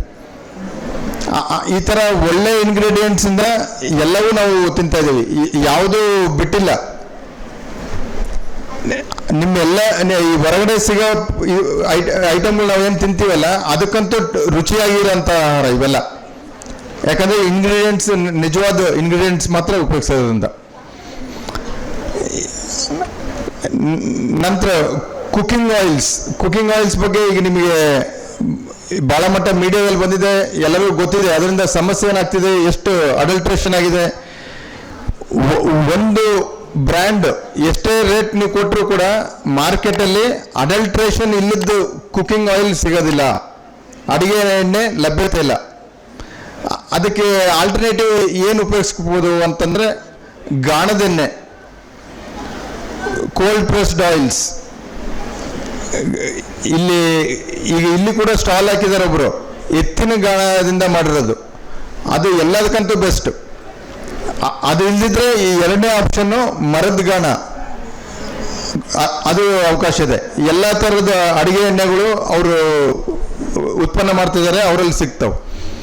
ಅದು ಆರೋಗ್ಯಕ್ಕೂ ಒಳ್ಳೆಯದು, ರುಚಿಗೂ ಚೆನ್ನಾಗಿರುತ್ತೆ, ಟೇಸ್ಟು ಹೆಲ್ತು ಎರಡು. ಆಮೇಲೆ ಈಗ ಸಿರಿಧಾನ್ಯಗಳ ಬಗ್ಗೆ ನಾವು ಈಗಾಗಲೇ ಭಾಳಷ್ಟು ಜನ ಮಾತಾಡಿದ್ದಾರೆ, ಈಗಾಗಲೇ ಭಾಳ ಪ್ರಚಾರನೂ ಆಗಿದೆ. ಈ ವರ್ಷ ಸಿರಿಧಾನ್ಯದ ವರ್ಷ ನಾವು ಆಚರಣೆ ಮಾಡ್ತಾ ಇದ್ದೀವಿ. ಸಿರಿಧಾನ್ಯಗಳು ಎಷ್ಟು ಥರ ಇದ್ದಾವೆ ಯಾರಿಗಾದ್ರೂ ಗೊತ್ತಾ? ಸಿರಿಧಾನ್ಯ ಎಷ್ಟು, how many types of millets are there? Nobody knows. 6 are just minor millets. There are 3 major millets. ರಾಗಿ, ಜೋಳ, ಸಜ್ಜೆ ಅವನ್ನು ಸೇರಿ ಒಟ್ಟು 9 varieties of millets are there. ಎಲ್ಲ ಥರದ್ದು ಸಿರಿಧಾನ್ಯಗಳು ಕೂಡ ಲಭ್ಯ ಇದೆ, ಅವು ಸಿಗ್ತಿದ್ದಾವೆ ಸ್ಟಾಲಲ್ಲಿ. ಎಲ್ಲದೂ ಕೂಡ ಈಗ ಅದಕ್ಕೆ ಏನಂತಿದ್ದಾರೆ ಹೊಸದಾಗಿ, ಸಿರಿಧಾನ್ಯ ಹಳೆದಾಯ್ತು, ಈಗ ದೇವಧಾನ್ಯ ಅಂತ ಕರಿತಿದ್ದಾರೆ. ಅಂದರೆ ದೇವರು ತಿನ್ನೋಂಥ ಆಹಾರ ಅಂತ, ಅಷ್ಟು ಉತ್ತಮವಾದ ಆಹಾರ ಅಂತ. ಅದು ನಾವು ತಿನ್ನಲಿಕ್ಕೂ ಶ್ರೇಷ್ಠ, ಬೆಳಿಲಿಕ್ಕೂ ಕೂಡ ಭಾಳ ಸುಲಭವಾಗಿ ಬೆಳಿಬೋದು. ನೀರು ಭಾಳ ಕಡಿಮೆ ಕೊಟ್ಟು ಕೆಮಿಕಲ್ಸು ಇಲ್ದಂಗೆ ಸುಲಭವಾಗಿ ಬೆಳೆಯೋಂಥ ಆಹಾರ, ಅದನ್ನು ಬಳಸಲಿಕ್ಕೂ ಯೋಗ್ಯ. ಆಮೇಲೆ ನೀವೆಲ್ಲ ಶುಗರ್ ಬಳಸ್ತೀರಾ? ಶುಗರ್ ಬಳಸಿಲ್ದವ್ರು ಯಾರು ಇದ್ರೆ ಕೈ ಎತ್ತರಿ. ನಾವು ಶುಗರೇ ಬಳಸ್ತಾ ಇಲ್ಲ ಅನ್ನೋರು ಒಂದು ಕೈ ಬರ್ತಿಲ್ಲ. ಶುಗರ್ಗೆ ಆಲ್ಟರ್ನೇಟಿವ್, ಶುಗರು ರಿಫೈನ್ಮೆಂಟ್ ಆಗೇ ಬರುತ್ತೆ. ನಾನು ಹೇಳಿದ್ನಲ್ಲ, ವೈಟಲ್ಲಿ ಇದು ಒಂದು ವೈಟ್, ರಿಫೈನ್ಡ್ ಆಗಿದ್ರೇ ವೈಟ್ ಆಗುತ್ತೆ. ಶುಗರ್ ಆಲ್ಟರ್ನೇಟಿವ್ ಆಗಿ ನಾವು ಬೆಲ್ಲ ಬಳಸ್ಬೋದು. ಬೆಲ್ಲದಲ್ಲಿ ಕೂಡ ಇವತ್ತು ಸಮಸ್ಯೆ ಇದೆ, ಕಲಬೆರಕೆ, ಅಡಲ್ಟ್ರೇಷನ್ ಎಲ್ಲ ಆಗ್ತಾ ಇದೆ. ಆದರೆ ಅದರಲ್ಲೇ ಉತ್ತಮವಾದ್ದು ಎಲ್ಲಿ ಸಿಗುತ್ತೆ ಅಂತಂದು ಹುಡುಕಿ ಒಳ್ಳೆ ಬೆಲ್ಲಗಳು ಸಿಗ್ತಿದ್ದಾವೆ. ನಾವು ಈಗ ಅದು ಹೆಂಗಂದ್ರೆ ಕನ್ಸ್ಯೂಮರ್ ಡ್ರೈವನ್ ಇವೆಲ್ಲವೂ ಪ್ರಾಡಕ್ಟ್ಸ್ ಸಿಗೋದು. ನಾವು ಅದಕ್ಕೆ ಡಿಮ್ಯಾಂಡ್ ಒತ್ತು ಹೆಚ್ಚಿಗೆ ಕೊಟ್ಟರೆ ಆ ಥರದ ಉತ್ಪನ್ನಗಳು ಬರ್ತಾವೆ. ಈಗ ನಾನು ಹೆಂಗೆ ಪಾಯ್ಸನ್ ಫ್ರೀ ಆಗಿ ನಮ್ಮ ಫಾರ್ಮಿಂಗ್ ಮಾಡ್ತಾ ಇದ್ದೀನೋ, ಈ ಥರ ರೈತರು ಇನ್ನೂ ಹೆಚ್ಚಿಗೆ ಬೆಳೀತಾರೆ ಯಾವಾಗ ಕನ್ಸ್ಯೂಮರಿಂದ ಡಿಮ್ಯಾಂಡ್ ಜಾಸ್ತಿ ಬಂದರೆ. ಹಂಗಾಗಿ ಮೊದಲು ಎಲ್ಲರೂ ಅವೇರ್ನೆಸ್ಸಿಂದ ನಿಜವಾದ ಆಹಾರ ಯಾವುದಲ್ಲ ಅನ್ನೋದು ಈ ಡಿಸ್ಟಿಂಕ್ಷನ್ಸ್ ನೋಡ್ಬೇಕಾಗುತ್ತೆ. ನಿಮ್ಮ ಆಯ್ಕೆ ಮಾಡ್ಕೋಬೇಕಾದ್ರೆ ಇವನ್ನೆಲ್ಲ ಸ್ವಲ್ಪ ಯೋಚನೆ ಮಾಡಿರಿ. ಇವತ್ತು ಓದ್ಲಿಲ್ದವ್ರು ಯಾರೂ ಇಲ್ಲ, ಎಲ್ಲರೂ ಓದ್ಕೊಂಡಿದ್ದೀರಿ. ಆಲ್ ಆರ್ ಎಜುಕೇಷನಲ್ ಇಲ್ಲಿಟ್ರೇಟ್ಸ್ ಅಂತ ನಾನು ಒಂದು ಪದ ಬಳಕೆ ಮಾಡ್ತೀನಿ. ಏನದರ ಅರ್ಥ? ನಾವು ಎಲ್ಲರೂ ಏನೇನು ಕನ್ಸ್ಯೂಮ್ ಮಾಡ್ತಾ ಇದ್ದೀವಿ, ಹೊರಗಡೆಯಿಂದ ಖರೀದಿ ಮಾಡ್ತೀವಲ್ಲ, ಆ ಪ್ಯಾಕೆಟ್ಸ್ ಮೇಲೆ ಏನೇನು ಬರೆದಿರ್ತಾರೋ ಎಲ್ಲರೂ ಓದ್ತಿದೀವ? ಇಂಗ್ರೀಡಿಯೆಂಟ್ಸ್ ಏನಿದಾವೆ ಅಂತಂದು ಯಾರಾದರೂ ಓದ್ತಿದ್ದೀರಾ? ಬರೀ ಕೆಮಿಕಲ್ ಟಾಯ್ಲೆಟ್ರೀಸ್ ಅಷ್ಟೇ ಅಲ್ಲ, ನಾವು ತಿಂತಿರೋ ಫುಡ್ಡಲ್ಲೂ ಕೂಡ ಏನು ಇಂಗ್ರೀಡಿಯೆಂಟ್ಸ್ ಹಾಕಿದಾರೆ ಓದ್ತಿದ್ದೀರಾ? ಯಾರಾದರೂ ಇದ್ರೆ ಕೈ ಎತ್ರಿ, ನಾನು ಎಲ್ಲವೂ ಓದೇ ನಾನು ಕನ್ಸ್ಯೂಮ್ ಮಾಡೋ ಅಂತಂದು. ಆ ಥರದವ್ರು ಯಾರು ಇದ್ರೆ ಕೈ ಎತ್ರಿ. ನಾವು if we are not even reading what the ingredients are there, then are we to be called as literate or illiterate? What do you think? ಬೇಜಾರು ಪಡೋ ವಿಚಾರ ನಾನೇನು ಹೇಳ್ತಿಲ್ಲ, ಆದರೆ ಎಚ್ಚರಿಕೆ ಆಗೋಂಥ ವಿಚಾರ ಹೇಳ್ತಾ ಇದ್ದೀನಿ. ಎಲ್ಲರೂ ಸ್ವಲ್ಪ ವಿಚಾರ ಮಾಡೋಕ್ಕೆ ಶುರು ಮಾಡ್ರಿ. ಪ್ರತಿಯೊಂದು ಪ್ರೊಡ್ಯೂಸ್ ಮೇಲೂ ಗೌರ್ಮೆಂಟ್ ರೂಲ್ಸ್ ರೆಗ್ಯುಲೇಷನ್ಸ್ ಪ್ರಕಾರ ಅಲ್ಲಿ ಕಂಪಲ್ಸರಿ ಇಂಗ್ರೀಡಿಯೆಂಟ್ಸ್ ಬರೆದಿರ್ಬೇಕು. ಗೌರ್ಮೆಂಟ್ ರೂಲ್ಸ್ ಆದರೆ ಇದಾವೆ, ಆದರೆ ಪಬ್ಲಿಕ್ ಆಗಿ ನಾವು ಕಾಮನ್ ಮ್ಯಾನ್ ಆಗಿ ನಾವು ಅದನ್ನು ಓದ್ತೀವ, ಓದೇ ನಾವು ಕನ್ಸ್ಯೂಮ್ ಮಾಡ್ತಿದ್ದೀವ, ಓದೇ ನಾವು ಖರೀದಿ ಮಾಡ್ತಾ ಇದೀವ. ಅದು ಓದ್ಲಿಕ್ಕೆ ಶುರು ಮಾಡಿದ್ರೆ ನಿಮಗೆ ಗೊತ್ತಾಗುತ್ತೆ ಏನೇನು ಇಂಗ್ರೀಡಿಯೆಂಟ್ಸ್ ಇದಾವೆ. ಇವತ್ತಂತೂ ನಿಮಗಲ್ಲಿ ಅದು ಟೆಕ್ನಿಕಲ್ ಹೆಸರುಗಳು ಏನಾದರೂ ಇದ್ದು ನಮಗೆ ಗೊತ್ತಿಲ್ಲದಿದ್ರೆ ನೀವು ಇಂಟರ್ನೆಟ್ನಲ್ಲಿ ಒಂದು ಬಟನ್ ಓದ್ತಿದ್ರೆ ಎಲ್ಲ ಮಾಹಿತಿ ಸಿಗುತ್ತೆ, ಆ ವರ್ಡ್ಸ್ ಏನನ್ನೋದು. ದಯವಿಟ್ಟು ಎಲ್ಲರೂ ಅದನ್ನು ತಿಳ್ಕೊಳ್ರಿ. ಅದನ್ನು ತಿಳ್ಕೊಂಡು ನೀವು ಅದನ್ನು ಖರೀದಿ ಮಾಡ್ರಿ, ಆಮೇಲೆ ಕನ್ಸ್ಯೂಮ್ ಮಾಡ್ರಿ. ಈಗ ಇದೇ ರೀತಿ ನಾವು ಬ್ರಷ್ ಪೇಸ್ಟ್ ಬಳಸಲಿಲ್ಲದೆ ಇದ್ರೆ ಕೈ ಎತ್ರಿ.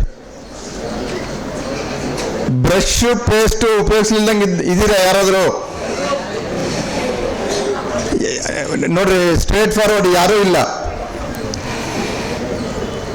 ನಮ್ಮ ಬ್ರಷ್, ನಮ್ಮ ಹಲ್ಲಿನ ಬಣ್ಣ ಯಾವುದು?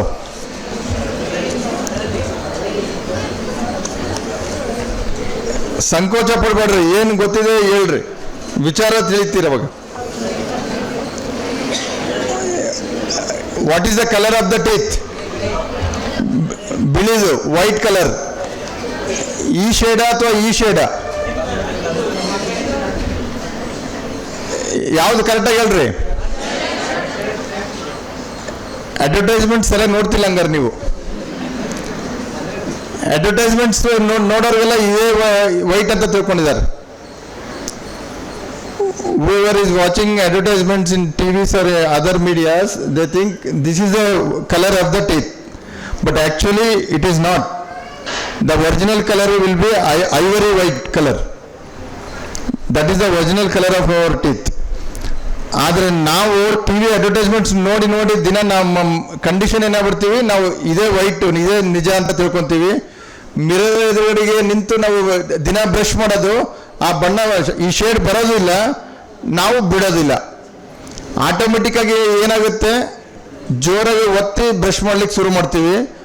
ಜೋರಾಗಿ ಒತ್ತಿ ಬ್ರಷ್ ಮಾಡಿದ್ರೆ ಪ್ರೈಮರಿ ಲೇಯರ್ ಏನು ಎನಾಮೆಲ್ ಹೊರಟೋಗುತ್ತೆ. ಒಂದ್ಸಲ ಫಸ್ಟ್ ಲೇಯರ್ ಎನಾಮೆಲ್ ಹೊರಟೋದ್ರೆ ನಿಮಗೆ ಅಲ್ಲೂ ಜಿಮ್ ಅನ್ನೋಕ್ಕೆ ಶುರು ಆಗ್ತವೆ, ಉಳಿವು ತಂಪು ಎಲ್ಲ ತಿಂದ್ರೆ. ಅದನ್ನ ಏನಂತಾರೆ, ಆ ಸೆನ್ಸಿಟಿವಿಟಿ ಸಮಸ್ಯೆಗೆ ಮತ್ತು ಯಾವ ಪೇಸ್ಟು ಬ್ರಷ್ ನೋಡ್ರಿ ಎಷ್ಟು ಚೆನ್ನಾಗಿ ಗೊತ್ತಿದೆ. ನೀವೆಲ್ಲ ಪೇಷಂಟ್ಸ್ ಅಲ್ಲ, ಆದರೂ ಎಲ್ಲರಿಗೂ ಗೊತ್ತಿದೆ. ಅಂದರೆ ಅಡ್ವರ್ಟೈಸ್ಮೆಂಟ್ಸಿಂದು ಇಂಪ್ಯಾಕ್ಟ್ ಎಷ್ಟು ಮಟ್ಟ ಇದೆ ಅಂತಂದು. ಈಗ ಒಂದು ಸಲ ನಿಮಗೆ ಎನಾಮೆಲ್ ಹೊರಟೋದ್ರೆ ನೀವು ಇನ್ನೂ ಕಂಪ್ನಿಗಳನ್ನ ಇನ್ನೂ ಹೆಚ್ಚಿಗೆ ಲಾಭ ಮಾಡ್ತೀರಿ. ಅವೆಲ್ಲ ಸೆನ್ಸಿಟಿವಿಟಿ ಪೇಸ್ಟ್ ಬ್ರಷು ಇನ್ನೂ ದುಬಾರಿ, ಇನ್ನೂ ಲಾಭ ಜಾಸ್ತಿ ಮಾಡಿಕೊಡ್ತೀರಿ. ಇನ್ನೊಂದು ಕಡೆಗೆ ನೀವು ಪರ್ಮನೆಂಟ್ ಆಗಿ ಡೆಂಟಿಸ್ಟ್ಗೆ ಬುಕ್ ಆಗ್ಬಿಡ್ತೀರಿ. ಲೈಫ್ ಲಾಂಗ್ ಒಂದಲ್ಲ ಒಂದು ಸಮಸ್ಯೆ ಬರ್ತವೆ, ನೀವು ಅಲ್ಲೆಲ್ಲ ಡೆಂಟಿಸ್ಟ್ ಹತ್ರ ಹೋಗ್ತಾನೆ ಇರ್ಬೇಕು. ಇದು ಈಗ ಇಷ್ಟೆಲ್ಲ ಅವಶ್ಯಕತೆ ಐತಾ? ಅಥವಾ ಬ್ರಷು ಪೇಸ್ಟು ಉಪಯೋಗಿಸ್ಲಿಲ್ದಂಗೆ ಬೇರೆ ಏನು ಮಾಡ್ಬೋದು? ಬೇವಿನ ಕಡ್ಡಿ, ಮತ್ತೆ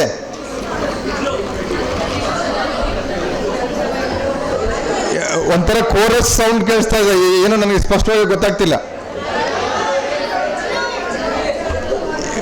ಇದ್ಲು, ಚಾರ್ಕೋಲ್, ಮತ್ತೆ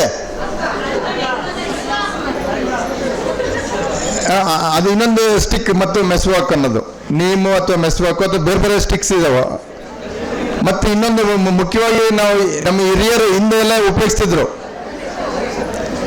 ಏನಂದ್ರೆ ಅರ್ಕ, ನಿಮ್ಮ ಉತ್ಪನ್ನ ಇನ್ನೂ ಅದು ಪಬ್ಲಿಕ್ಕಿಗೆ ಇನ್ನೂ ಗೊತ್ತಿಲ್ಲ. ಕಾಮನ್ ಮ್ಯಾನ್ಗೆ ಇನ್ನು ಉಪಯೋಗಿಸಿದ್ದು ಏನಂದ್ರೆ ಉಪ್ಪು, ಸಾಲ್ಟ್. ಅದು ಈ ಮೂರು ಮುಂಚೆ ನಮ್ಮ ಹಿರಿಯರೆಲ್ಲ ಉಪಯೋಗಿಸ್ತಿದ್ದು. ಆದರೆ ಕಂಪ್ನಿಗಳು ಅಡ್ವರ್ಟೈಸ್ಮೆಂಟ್ ಕೊಟ್ಟು ದಿಕ್ ತಪ್ಪಿಸಿ ಇವತ್ತು ಕಂಪ್ನಿ ಅಡ್ವರ್ಟೈಸ್ಮೆಂಟ್ ನಿಮ್ಮ ಪೇಸ್ಟಲ್ಲಿ, ಆಮೇಲೆ ನೀಮ್ ಬೇಸ್ಡ್ ಪೇಸ್ಟ್ ಎಷ್ಟು ಕಂಪ್ನೀಸ್ ಇದಾವೆ, ಚಾರ್ಕೋಲ್ ಬೇಸ್ಡ್ ಪೇಸ್ಟ್ ಬ್ರಷ್ ಬಂದಿದ್ದಾವೆ, ಗೊತ್ತಿದ್ದೇನೆ. ಈಗ ಕಂಪ್ನಿಗಳು ಏನು ಹೇಳ್ತವೆ, ಇದೇ ನಿಮ್ಮ ಅಲ್ಲಿಗೆ ಒಳ್ಳೆಯವು ಅಂತ. ಮುಂಚೆ ನಾವು ಅವನ್ನೇ ಉಪಯೋಗಿಸ್ತಿರೋರು ನಮ್ಮ ದಾರಿ ತಪ್ಪಿಸಿ ಈಗ ಇವನ್ನೇ ಒಳ್ಳೇದು, ಆದರೆ ದುಡ್ಡು ಕೊಟ್ಟು ನಮ್ಮ ಹತ್ರ ಕೊಂಡ್ಕೊಡ್ರಿ ಅಂತ ಕಂಪ್ನಿಗಳು ಹೇಳ್ತಾ ಇದಾವೆ. ಈಗ ಮತ್ತೆ ನಾವು ಬುದ್ಧಿವಂತರ ಅನ್ಬೇಕಾ ದಡ್ರ ಅನ್ಬೇಕಾ? ಎಲ್ಲರೂ ಪೇಸ್ಟ್ ಬ್ರಷ್ ಉಪಯೋಗಿಸ್ತಿದ್ದೀವಲ್ಲ, ಮತ್ತೆ ನಾವು ಬುದ್ಧಿವಂತರ ದಡ್ರ? ಇಷ್ಟೇ ಇರೋದು. ನಾವು ಅದನ್ನು ಬಿಟ್ಟು ಇವನ್ನೆಲ್ಲ ಉಪಯೋಗಿಸಿದ್ರೆ ನಿಜವಾಗ್ಲೂ ನಮ್ಮ ಅಲ್ಲಿನ ಆರೋಗ್ಯ ಚೆನ್ನಾಗಿರುತ್ತೆ. ರಾಸಾಯನಿಕಗಳು ಕೂಡ ನಮ್ಮ ಶರೀರಕ್ಕೆ ಪ್ರವೇಶಿಸೋದಿಲ್ಲ, ಪರಿಸರಕ್ಕೂ ಒಳ್ಳೆಯದು, ಆರೋಗ್ಯಕ್ಕೂ ಒಳ್ಳೆಯದು. ಇವು ಎಲ್ಲ ಸುಲಭವಾಗಿ ನಮ್ಮ ಸುತ್ತಮುತ್ತಲು ಸಿಗೋಂಥವು. ಈಗ ನೀವು ಮೆಸ್ವಾಕು ಅಥವಾ ಬೇವು ಅಂತ ಹೇಳಿದ್ರಿ, ಇನ್ನೊಂದು ಹೊಂಗೆ ಮರ ಬರುತ್ತೆ, ಹೊಂಗೆ ಕಡ್ಡಿನೂ ಬರುತ್ತೆ, ಪ್ಯಾರಲ್ ಕಡ್ಡಿ ಉಪಯೋಗಿಸ್ಕೋಬೋದು. ಬೇಲಿಯಲ್ಲೆಲ್ಲ ಹುಲಿ ಪೆಳಿ ಅಂತ ಬೆಳೀತತೆ, ಅದ್ರ ಕಡ್ಡಿ ಉಪಯೋಗಿಸ್ಕೋಬೋದು. ಮಾವಿನ ಮರದ ಎಲೆ ಇರುತ್ತಲ್ಲ, ಎಲೆ ಸುತ್ತಕೊಂಡು ಆ ಎಲೆಯಿಂದ ಮಾಡ್ಕೋಬೋದು. ಈ ಥರ ಸುಲಭವಾಗಿ ಸಿಗೋಂಥವು ನಾವೆಲ್ಲರೂ ಅವಕಾಶ ಇದೆ. ದಯವಿಟ್ಟು ಬೆಳಗ್ಗೆ ಎದ್ದು ಕೆಮಿಕಲ್ಸ್ ಬಾಯಲ್ಲಿ ಹಾಕ್ಕೊಂಡು ದಿನ ಶುರು ಮಾಡಕ್ಕೆ ಹೋಗ್ಬೇಡ್ರಿ. ಮನ್ಸು ಮಾಡಿದ್ರೆ ನಾಳೆಯಿಂದನೇ ಈಗ ನಿಮ್ಮ ಮನೇಲಿ ಉಪ್ಪಂತೂ ಸಿಕ್ಕೇ ಸಿಗುತ್ತೆ ಸುಲಭವಾಗಿ. ಈ ಥರ ಆಲ್ಟರ್ನೇಟಿವ್ಸ್ ಹುಡುಕಿ ನಾಳೆಯಿಂದನೇ ನೀವು ಚೇಂಜ್ ಆಗ್ಬೋದು. ಈ ಥರ ಕಂಪ್ನಿ ಉತ್ಪನ್ನಗಳನ್ನ ಎಷ್ಟು ಕಡಿಮೆ ಉಪಯೋಗಿಸಿದ್ರೆ ಅಷ್ಟು ನಿಮ್ಮ ಜೀವನ ಚೆನ್ನಾಗಿರುತ್ತೆ. ಮತ್ತೆ ಆಹಾರದಲ್ಲಿ ಈಗ ನಿಮಗೆ ಈಗ ಎಲ್ಲರಿಗೂ ಸಾವಯವವಾಗಿ ವಿಷಮುಕ್ತವಾಗಿ ಬೆಳೆದಿರೋವು ತರಕಾರಿ ಹಣ್ಣು ಸಿಗದೇ ಇರ್ಬೋದು, ಆದರೆ ಈಗ ಮಾರ್ಕೆಟಲ್ಲಿ ಏನು ಲಭ್ಯತೆ ಇದೆ. ಮಾತಾಡಿ ನಮ್ಗೆ 2 ನಿಮಿಷ. ಒಂದು 2-3 ಕಲ್ಚರಲ್ ಇವೆಂಟ್ಸ್ ಇದೆ, ಫುಡ್ ನಾನು ಮುಗಿಸ್ಬಿಡ್ತೀನಿ. ನನಗೆ ಹಾಂ 2 ನಿಮಿಷ ಮಾತಾಡಿ. ಹಾಂ, ಮಾರ್ಕೆಟಲ್ಲಿ ಏನು ಸಿಗ್ತಾ ಇದ್ದಾವಲ್ಲ ಅದರಲ್ಲಿ ಯಾವುದು ಚೆನ್ನಾಗಿ ಶೈನಿಂಗ್ ಆಗಿದೆ ಅದರ ಅರ್ಥ ಹೆಚ್ಚಿಗೆ ಪೆಸ್ಟಿಸೈಡ್ಸ್ ಯೂಸ್ ಮಾಡಿದಾರಂತ. ಯಾವುದು ಡಲ್ ಆಗಿದೆ ಅಥವಾ ಈಗ ಅಲ್ಲಿ ರೈತರು ಮಾರಾಟ ಮಾಡಬೇಕಾದ್ರೆ ಆ ಗುಂಪಿನಲ್ಲಿ ಒಂದೊಂದು ಹುಳ ಇರೋಂಥವು ಇರ್ತಾವೋ ಆ ಥರದ್ದು ಆಯ್ಕೆ ಮಾಡ್ಕೊಳ್ರಿ. ಅಂದರೆ ಹುಳ ಇರೋವು ತಿನ್ರಿ ಅಂತಲ್ಲ, ಆ ಗುಂಪಿನಲ್ಲಿ ಉತ್ತಮವಾದ್ದು ಆಯ್ಕೆ ಮಾಡ್ಕೊಳ್ರಿ, ಅದು ಶ್ರೇಷ್ಠವಾದ್ದು. ಪೆಸ್ಟಿಸೈಡ್ಸು ಕೆಮಿಕಲ್ಸ್ ಎಲ್ಲ ಕಡಿಮೆ ಬಳಸಿದ್ದಾರೆ ಅಂತ ಅದರ ಅರ್ಥ. ಈ ಥರದ್ದು ಪ್ರತಿಯೊಂದು ಹಣ್ಣು ತರಕಾರಿ ಏನು ಸಿಗ್ತಾವಲ್ಲ, ಈಗ ಸೂಪರ್ ಮಾರ್ಕೆಟಲ್ಲೇ ಹೋದರೆ ಎಲ್ಲವೂ ಶೈನಿಂಗ್ ಇರ್ತಾವೆ, ನೋಡಲಿಕ್ಕೆ ಭಾಳ ಅಟ್ರಾಕ್ಟಿವ್ ಚೆನ್ನಾಗಿರ್ತಾವೆ. ಎಷ್ಟು ಅಟ್ರಾಕ್ಟಿವ್ ಚೆನ್ನಾಗಿರ್ತಾವೆ ಅಂತಂದರೆ, ಈಗ ನೀವು ಅಲ್ಲಿ ಒಂದು ಕೊತ್ತಂಬರಿ ಸೊಪ್ಪು ತಗೊಳ್ರಿ ಸೂಪರ್ ಮಾರ್ಕೆಟಲ್ಲಿ, ಹೊರಗಡೆಗೆ ಸಿಗೋ ಕೊತ್ತಂಬರಿ ಸೊಪ್ಪು ತಗೊಳ್ರಿ, ಎರಡು ನೋಡಲಿಕ್ಕೆ ಒಳ್ಳೆ ಶೈನಿಂಗ್ ಆಗಿ ಚೆನ್ನಾಗಿರೋದು ಸೂಪರ್ ಮಾರ್ಕೆಟ್ದು. ಆದರೆ ಯಾವುದೋ ಕೊತ್ತಂಬರಿ ಸೊಪ್ಪು ಎಲ್ಲರೂ ಯಾಕೆ ಹಾಕ್ತಾರೆ, ಅದರಲ್ಲಿ ಇರೋ ಸುವಾಸನೆ, ಆ ಸುವಾಸನೆ ಇರಲ್ಲ, ವಾಸನೆ ಇಲ್ಲದ ಕೊತ್ತಂಬರಿ, ಆದರೆ ನೋಡಲಿಕ್ಕೆ ಶೈನಿಂಗು ಚೆನ್ನಾಗಿರುತ್ತೆ. ಹೊರಗಡೆಗೆ ಅಷ್ಟು ಶೈನಿಂಗ್ ಇರಲ್ಲ, ಆದರೆ ಸುವಾಸನೆ ಇರುತ್ತೆ. ಈ ಥರ ಡಿಸ್ಟಿಂಕ್ಷನ್ಸ್ ಪ್ರತಿಯೊಂದರಲ್ಲೂ ಫುಡ್ಡಲ್ಲಿ ಮಾಡ್ಕೊಳ್ರಿ. ಇನ್ಮೇಲೆಯಿಂದ ಎಚ್ಚರಿಕೆಯಾಗಿ ವಿವೇಚನೆ ಶಕ್ತಿ ಉಪಯೋಗಿಸ್ಕೊಂಡು ವಿಚಾರ ಮಾಡಿ ಆಯ್ಕೆಗಳು ಮಾಡ್ಕೊಳ್ರಿ. ಎಲ್ಲರಿಗೂ ವಂದನೆಗಳು. Thank you, sir. It's the end of our official program. I'll request everyone must gather here by 3 p.m. for the cultural events. There will be a solo singing competition. It will begin from 3 p.m. Now, I'd like to request Dr. Varsha ma'am for deliver vote of thanks. ಎಲ್ಲರಿಗೂ ಶುಭ ಮಧ್ಯಾಹ್ನ. ಹುಟ್ಟಿದ ಸೂರ್ಯ ಮುಳುಗಲೇಬೇಕು, ಪ್ರಾರಂಭವಾದ ಸಮಾರಂಭ ಮುಕ್ತಾಯವಾಗಲೇಬೇಕು. ಒಂದು ಅಂತ್ಯದಲ್ಲಿ ಒಂದು ಹೊಸ ಆರಂಭವನ್ನು ಹುಡುಕುತ್ತಾ ಇಂದಿನ ಕಾರ್ಯಕ್ರಮದ ಅಧ್ಯಕ್ಷತೆ ಸ್ಥಾನವನ್ನು ವಹಿಸಿಕೊಂಡಿರುವ ಡಾಕ್ಟರ್ ಶಶಿಕುಮಾರ್ ವಿ ಮೆಹರ್ವಾಡೆ, ಚೇರ್ಮನ್ ತಪೋವನ ಸಮೂಹ ಸಂಸ್ಥೆ, ನಮ್ಮ ತಪೋವನದ ಪರವಾಗಿ ಹೃದಯಪೂರ್ವಕ ಧನ್ಯವಾದಗಳನ್ನು ಸಲ್ಲಿಸುತ್ತೇನೆ.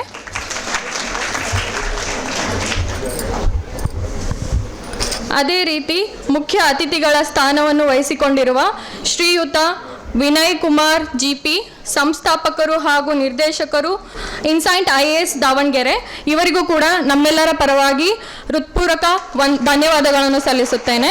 ಹಾಗೆ ವೇದಿಕೆ ಮೇಲೆ ಆಸೀನರಾಗಿರುವ ಶ್ರೀಮತಿ ಮಂಜುಳಾ ಹಾಗೂ ಹನುಮಂತ್ HK, ಅಧ್ಯಕ್ಷರು ಗ್ರಾಮ ಪಂಚಾಯಿತಿ ದೊಡ್ಡಬಾತಿ, ಇವರಿಗೂ ಕೂಡ ನಮ್ಮ ಕಡೆಯಿಂದ ಧನ್ಯವಾದಗಳನ್ನು ಸಲ್ಲಿಸುತ್ತೇನೆ. ಹಾಗೆ Shriyuta Raghav ಐಕಾಂತಿಕ natural farm and Srinivas Nagara Halli, ಇವರಿಗೂ ಕೂಡ ನಮ್ಮ ಪರವಾಗಿ ಧನ್ಯವಾದಗಳನ್ನು ಸಲ್ಲಿಸುತ್ತೇನೆ. ಹಾಗೆ ಶ್ರೀಯುತ KG ಉಮೇಶ್, ಮಾಜಿ ಅಧ್ಯಕ್ಷರು ಗ್ರಾಮ ಪಂಚಾಯಿತಿ, ಇವರಿಗೂ ಕೂಡ ನಮ್ಮ ತಪೋವನದ ಪರವಾಗಿ ಧನ್ಯವಾದವನ್ನು ಸಲ್ಲಿಸುತ್ತೇನೆ. ಡಾಕ್ಟರ್ ಮಹತೇಶ್ PM, ಪ್ರಾಂಶುಪಾಲರು ತಪೋವನ ಆಯುರ್ವೇದ ಮೆಡಿಕಲ್ ಕಾಲೇಜ್ ದೊಡ್ಡಬಾತಿ ದಾವಣಗೆರೆ, ಅವರಿಗೂ ಕೂಡ ನಮ್ಮ ತಪೋವನದ ಪರವಾಗಿ ಧನ್ಯವಾದವನ್ನು ಸಲ್ಲಿಸುತ್ತೇನೆ. Doctor Thoulan Salam, medical college naturopathy medical college ಉಪ ಪ್ರಾಂಶುಪಾಲರು, ಅವರಿಗೂ ಕೂಡ ನಮ್ಮ ಕಡೆಯಿಂದ ಧನ್ಯವಾದವನ್ನು ಸಲ್ಲಿಸುತ್ತೇನೆ. ಶ್ರೀಮತಿ ಶೈಲಜಾ BR, ಪ್ರಾಂಶುಪಾಲರು ತಪೋವನ ನರ್ಸಿಂಗ್ ಕಾಲೇಜ್, ಇವರಿಗೂ ಕೂಡ ಧನ್ಯವಾದಗಳನ್ನು ಸಲ್ಲಿಸುತ್ತೇನೆ. ಡಾಕ್ಟರ್ ಅಶ್ವಿನಿ KR, ಉಪ ಪ್ರಾಂಶುಪಾಲರು ತಪೋವನ ಆಯುರ್ವೇದ ಮೆಡಿಕಲ್ ಕಾಲೇಜ್ ಮತ್ತು ಆಸ್ಪತ್ರೆ, ತಮಗೂ ಕೂಡ ಧನ್ಯವಾದಗಳನ್ನು ಕೋರುತ್ತೇನೆ.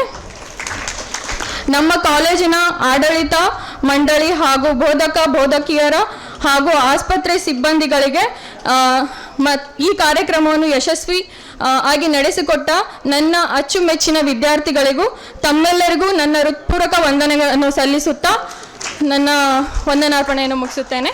Thank you. Thank you ma'am. Thank you ಅನಂದಲ್. ನಮಸ್ಕಾರ, ನನ್ನ ಹೆಸರು ರಾಘವ. ನಮ್ಮದು ಐಕಾಂತಿಕ ಅಂತಂದು ನಮ್ಮ ಕೃಷಿ ಕ್ಷೇತ್ರ, ನಮ್ಮದು ಹರಿಹರ ತಾಲೂಕು ಶ್ರೀನಿವಾಸ ನಗರದಲ್ಲಿ ಬರುತ್ತೆ. ನಾವು ಸಹಜ ಕೃಷಿ ಮತ್ತು ಸಹಜ ಜೀವನ ಮಾಡ್ತಾಯಿದ್ದೀವಿ. ಇದರಿಂದ ನಾವು ಏನು ಅನುಭವ ಪಡ್ಕೊಂಡಿವಿ, ಈ ಅನುಭವನ ಇತರರಿಗೂ ಕೂಡ ನಾವು ಹಂಚ್ಕೊತಾ ಇದ್ದೀವಿ. ಈಗ ನಮ್ಮಲ್ಲಿ ನೋಡಲಿಕ್ಕೂ ಕಲೀಲಿಕ್ಕೂ ನಮ್ಮ ರಾಜ್ಯ, ಹೊರ ದೇಶದಿಂದನೂ ಜನ ಬರ್ತಿದ್ದಾರೆ. ಬೇರೆ ಬೇರೆ ಕಾರ್ಯಕ್ರಮಗಳು ಮಾಡ್ತಾ ಇರ್ತೀವಿ. ಅದರ ಮುಖಾಂತರ ಅವರಿಗೆ ಈ ಮಾಹಿತಿ ವಿಚಾರಗಳನ್ನ ತಲುಪಿಸ್ತಾ ಇರ್ತೀವಿ. ಇದನ್ನು ನೋಡಿ ನಮ್ಮ ಶಿಷ್ಯರು ಕೂಡ ಭಾಳ ಜನ ಎಲ್ಲ ಕಡೆಗೂ ಇದ್ದಾರೆ. ಈಗ ಅದರಲ್ಲಿ ಉದಾಹರಣೆಯಾಗಿ ನಿರಂಜನ್ ಅಂತಂದು ಬಾಲ್ಕಿ, ಬೀದರ್ ಜಿಲ್ಲೆಯಲ್ಲಿ ಅಲ್ಲಿ ಕೃಷಿ ಮಾಡ್ತಾಯಿದ್ದಾನೆ. ಅವನು ಒಣ ಬೇಸಾಯದ ಬೆಳೆಗಳೆಲ್ಲ ಬೆಳೀತಾ ಇದ್ದಾನೆ. ಕಾಳು ಕಡ್ಡಿ ಇವೆಲ್ಲ ಸಿರಿಧಾನ್ಯಗಳು ಈ ಥರದ್ವೆಲ್ಲ ಅಲ್ಲಿ ಬೆಳೀತಾ ಇದ್ದಾನೆ. ಈಗ ನೀವು ನೋಡ್ರಿ, ವಿಶೇಷವಾದ್ದು ನಿಮಗೆ ಈಗ ಇತ್ತೀಚೆಗೆಲ್ಲ ನಿಮಗೆ ಅಂಗಡಿಯಲ್ಲಿ ಸಿಗಲ್ಲ. ಎಲ್ಲ ಕೆಂಪು ಬಣ್ಣದ ಕಡಲೆ ನೋಡ್ತೀರಿ, ಇದು ಕಪ್ಪು ಬಣ್ಣದ ಕಡಲೆ. ಈ ಥರ ಜವಾರಿ ತಳಿ ಅಂದರೆ ಪಾರಂಪರಿಕವಾಗಿ ಮುಂಚೆ ಏನಿರ್ತಿದ್ವು ಈ ಥರದ್ದು ಅಪರೂಪ ತಳಿಗಳೆಲ್ಲ ನಮ್ಮಲ್ಲಿ ಇದ್ದಾವೆ, ನಮ್ಮ ಬಳಗದಲ್ಲಿ. ಇದು ಕಪ್ಪಕ್ಕಿ, ಕಪ್ಪು ಬಣ್ಣದ್ದು, ಭಾಳ ಅಪರೂಪವಾದ್ದು, ವಿಶೇಷವಾದ ಔಷಧಿ ಗುಣಗಳು ಇರೋವಂಥದ್ದು. ಮತ್ತು ಸೆಂಟೆಡ್ ರೈಸ್ ಅಂತಾರೆ, ಸೆಂಟೆಡ್ ಅಥವಾ ಅರೋಮೆಟಿಕ್ ಅಂದರೆ ಸುಗಂಧ ಇರೋ ಅಂಥದ್ದು. ಇದರಲ್ಲಿ ನೀವು ಪಾಯಸ ಮಾಡಿ ಉಂಡ್ರೆ ಇದರಷ್ಟು ರುಚಿಯಾದ ಪಾಯಸನೇ ನಿಮ್ಮ ಎಲ್ಲೂ ತಿಂದಿರಲಿಕ್ಕಿಲ್ಲ, ಅಷ್ಟು ಚೆನ್ನಾಗಿರುತ್ತೆ. ಈಗ ನಾವು 96ರಿಂದ ಮಾಡ್ತಾಯಿದ್ದೀವಿ ಈ ಕೃಷಿ ಪದ್ಧತಿಯನ್ನು. ಹಿಂದೆ ನಮ್ಮ ಹಿರಿಯರೆಲ್ಲ ರಾಸಾಯನಿಕ ಕೃಷಿ ಎಲ್ಲರೂ ಮಾಡ್ದಂಗೆ ಮಾಡ್ತಾಯಿದ್ರು. ಈಗ ನಾವು ಬಂದ ಮೇಲೆ ಇದ್ರ ಬಗ್ಗೆ ತಿಳ್ಕೊಂಡು ಸಹಜ ಕೃಷಿ ಮಾಡ್ತಾಯಿದ್ದೀವಿ. ಈಗ ಸಹಜ ಕೃಷಿ ಪದ್ಧತಿ, ಇಂಗ್ಲೀಷಲ್ಲಿ ನ್ಯಾಚುರಲ್ ಫಾರ್ಮಿಂಗ್ ಅಂತಾರೆ. ಇದಕ್ಕೂ ಬೇರೆ ಪದ್ಧತಿಗಳಿಗೂ ವ್ಯತ್ಯಾಸ ಏನಂತಂದರೆ, ಇಲ್ಲಿ ನಾವು ಉಳುಮೆ ಮಾಡೋಂಗಿಲ್ಲ, ನೋ ಕಲ್ಟಿವೇಷನ್. ಎರಡನೇದು ನೋ ಫರ್ಟಿಲೈಸರ್ಸ್, ಅಂದರೆ ಯಾವೇ ಥರದ ಗೊಬ್ಬರಗಳು ಕೊಡಲ್ಲ. ರಾಸಾಯನಿಕ ಗೊಬ್ಬರನೂ ಉಪಯೋಗಿಸಲ್ಲ, ತಿಪ್ಪಿ ಗೊಬ್ಬರನೂ ಉಪಯೋಗಿಸಲ್ಲ. ಮೂರನೇದು ಕೀಟನಾಶಕ, ನೋ ಪೆಸ್ಟಿಸೈಡ್ಸ್. ಯಾವ ಥರದ್ದು ಕೀಟನಾಶಕಗಳು ನಾವು ಬಳಸೋದಿಲ್ಲ, ರಾಸಾಯನಿಕವೂ ಬಳಸೋದಿಲ್ಲ, ಗಿಡ ಮೂಲ ಪ್ರಾಣಿ ಮೂಲದಿಂದ ಮಾಡಿರೋಂಥವು ಕೂಡ ನಾವು ಬಳಸೋದಿಲ್ಲ. ನಾಲ್ಕನೇದು ಕಳೆ ನಿರ್ಮೂಲನೆ. ಮನೆ ಹೆಂಗೆ ಸ್ವಚ್ಛ, ಜಮೀನು ಒಂದು ಹುಲ್ಕಡ್ಡಿ ಇಲ್ದಂಗೆ ಎಲ್ಲರೂ ಸ್ವಚ್ಛ ಮಾಡ್ತಾರೆ. ಜೊತೆಗೆ ರಾಸಾಯನಿಕ ಕೃಷಿಯಲ್ಲಿ ಕಳೆನಾಶಕನೂ ಬಳಸ್ತಾರೆ. ಕೀಟನಾಶಕಕ್ಕಂತೂ ಕಳೆನಾಶಕ ಇನ್ನೂ ಹೆಚ್ಚಿನ ಡೇಂಜರ್. ಪರಿಸರಕ್ಕೂ ಒಳ್ಳೆಯದಲ್ಲ, ನಮ್ಮ ಆರೋಗ್ಯಕ್ಕೂ ಕೂಡ ಒಳ್ಳೆಯದಲ್ಲ ಅದು. ಆದರೆ ಅದ್ರ ಬಗ್ಗೆ ಸರಿಯಾದ ಪರಿಚಯ ಎಲ್ಲರಿಗೂ ಇಲ್ಲ. ಇತ್ತೀಚೆಗೆ ದಾಂಡೇಲಿಯಲ್ಲಿ ಒಬ್ಬ ಅರಣ್ಯ ಅಧಿಕಾರಿ ಅದರಿಂದ ಸತ್ತೋಗಿದ್ದಾರೆ. ಆ ಥರ ಮಂಡ್ಯದಿಂದನೇ ಒಬ್ಬ ಯುವ ರೈತ ಸತ್ತೋಗಿರೋದು ಮಾಧ್ಯಮದಲ್ಲೆಲ್ಲ ಬಂದಿದೆ. ಅದು ಅಷ್ಟಕ್ಕೊಂದು ಡೇಂಜರ್ ಕಳೆನಾಶಕ. ಈ 4 ನಾವು ಬಳಸ್ದಂಗಿದ್ರೆ ಆ ಪದ್ಧತಿಗೆ ಸಹಜ ಕೃಷಿ ಅಥವಾ ಇಂಗ್ಲೀಷಲ್ಲಿ ನ್ಯಾಚುರಲ್ ಫಾರ್ಮಿಂಗ್ ಅಂತಾರೆ. ಈ ಪದ್ಧತಿಯಲ್ಲಿ ನಾವು ಮಾಡ್ತಾಯಿದ್ದೀವಿ. ಇದು ಯಾಕೆ ಇನ್ನೂ ಹೆಚ್ಚಿನ ಜನಕ್ಕೆ ವಿಚಾರ ಗೊತ್ತಿಲ್ಲ ಅಥವಾ ಜನಪ್ರಿಯ ಆಗಿಲ್ಲ ಅಂತಂದರೆ,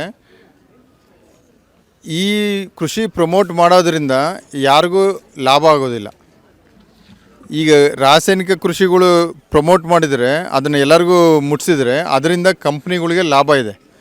ಹಾಗಾಗಿ ಅದರಲ್ಲಿ ಸಾಕಷ್ಟು ದುಡ್ಡು ಅವರು ಹಾಕಿರ್ತಾರೆ. ಕಂಪ್ನಿಗಳು ನೇರವಾಗಿ ಮತ್ತು ಇಂಡೈರೆಕ್ಟಾಗಿ ಕೃಷಿ ಇಲಾಖೆಗಳ ಮುಖಾಂತರ ಕೂಡ ಅವರು ಆ ರಾಸಾಯನಿಕ ಕೃಷಿನೇ ಹೆಚ್ಚಿಗೆ ಪ್ರಚಲಿತವಾಗಿ ಎಲ್ಲ ಕಡೆಗೂ ಪ್ರಮೋಟ್ ಮಾಡಿ ಅಡ್ವರ್ಟೈಸ್ಮೆಂಟ್ಸು ಎಲ್ಲ ಥರದ್ದು ಬೇರೆ ಬೇರೆ ಮಾಧ್ಯಮಗಳ ಮುಖಾಂತರ ಎಲ್ಲ ಅದನ್ನೇ ಹೆಚ್ಚಿಗೆ ಹರಡಿರೋದ್ರಿಂದ ಎಲ್ಲರ ತಲೆಯಲ್ಲಿ ಅದೇ ಕುಂತಿದೆ. ಆದರೆ ಒಂದು ನಿಜ ಏನಂತಂದರೆ, ರಾಸಾಯನಿಕ ಕೃಷಿ ಶುರುವಾಗಿರೋದೇ ಪ್ರಪಂಚದಲ್ಲಿ 60ನೇ ದಶಕದಲ್ಲಿ. ಅದರಲ್ಲೂ ಇಲ್ಲಿ ನಮ್ಮಲ್ಲೆಲ್ಲ ಎಲ್ಲ ಭಾಳ ಮಟ್ಟ ಬೆಳಿಲಿಕ್ಕೆ ಆ ಪದ್ಧತಿ ಅನುಸರಿಸಲಿಕ್ಕೆ ಶುರುವಾಗಿರೋದು 70ನೇ ದಶಕದಲ್ಲಿ. ಅದರ ಮುಂಚೆ ರಾಸಾಯನಿಕ ಕೃಷಿ ಅನ್ನೋದೇ ಇರಲಿಲ್ಲ. ಆದರೆ ನಮ್ಮ ಮನುಷ್ಯ ಚರಿತ್ರೆ ನೋಡಿದ್ರೆ 10,000 ವರ್ಷದಿಂದ ನಾವು ಕೃಷಿ ಮಾಡ್ತಾಯಿದ್ದೀವಿ. ಅಷ್ಟು ವರ್ಷದ್ದು ಕೂಡ ಈ ಒಂದು 50 ವರ್ಷದ್ದು ಕೃಷಿ ಎಲ್ಲ ಆ ಕೃಷಿ ಇತ್ತ ಅನ್ನೋದು ನೆನಪಿಲ್ದಂಗೆ ಅಳಿಸೋಗಿದೆ. ಆ ಥರ ಇವತ್ತು ಪರಿಸ್ಥಿತಿ. ಎಲ್ಲರೂ ರೈತರು ರಾಸಾಯನಿಕ ಕೃಷಿ ಮಾತ್ರ ಸಾಧ್ಯ ಅಂತ ತಪ್ಪು ತಿಳುವಳಿಕೆ ಕುಂತಿದೆ ಅವ್ರ ತಲೆಯಲ್ಲಿ. ಇಲ್ಲ, ವಾಸ್ತವ ಏನಂತಂದರೆ ಇವತ್ತು ಅಕ್ಕಿ ರೇಟ್ 70 ರೂಪಾಯಿ ಆಗಿದೆ ರೀ.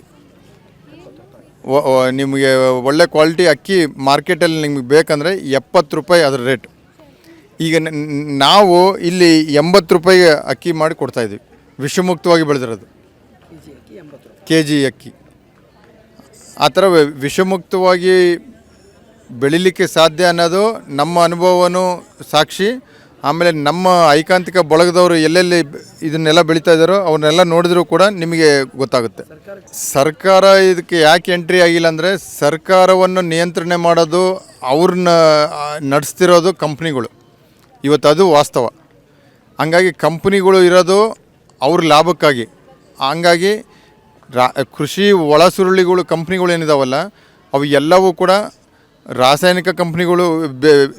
ಅದೇ ಈಗ ಒಂದು ಉದಾಹರಣೆ, ಇಡೀ ಪ್ರಪಂಚಾದ್ಯಂತ ನೀವು ಈ ರಾಸಾಯನಿಕ ಪೆಸ್ಟಿಸೈಡ್ಸ್ ಮಾರ್ಕೆಟ್ ತೊಗೊಂಡ್ರೆ 70% ಮಾರ್ಕೆಟ್ ಶೇರು ಒಂದು 4 ಕಂಪ್ನಿ ಕೈಯಲ್ಲಿದೆ.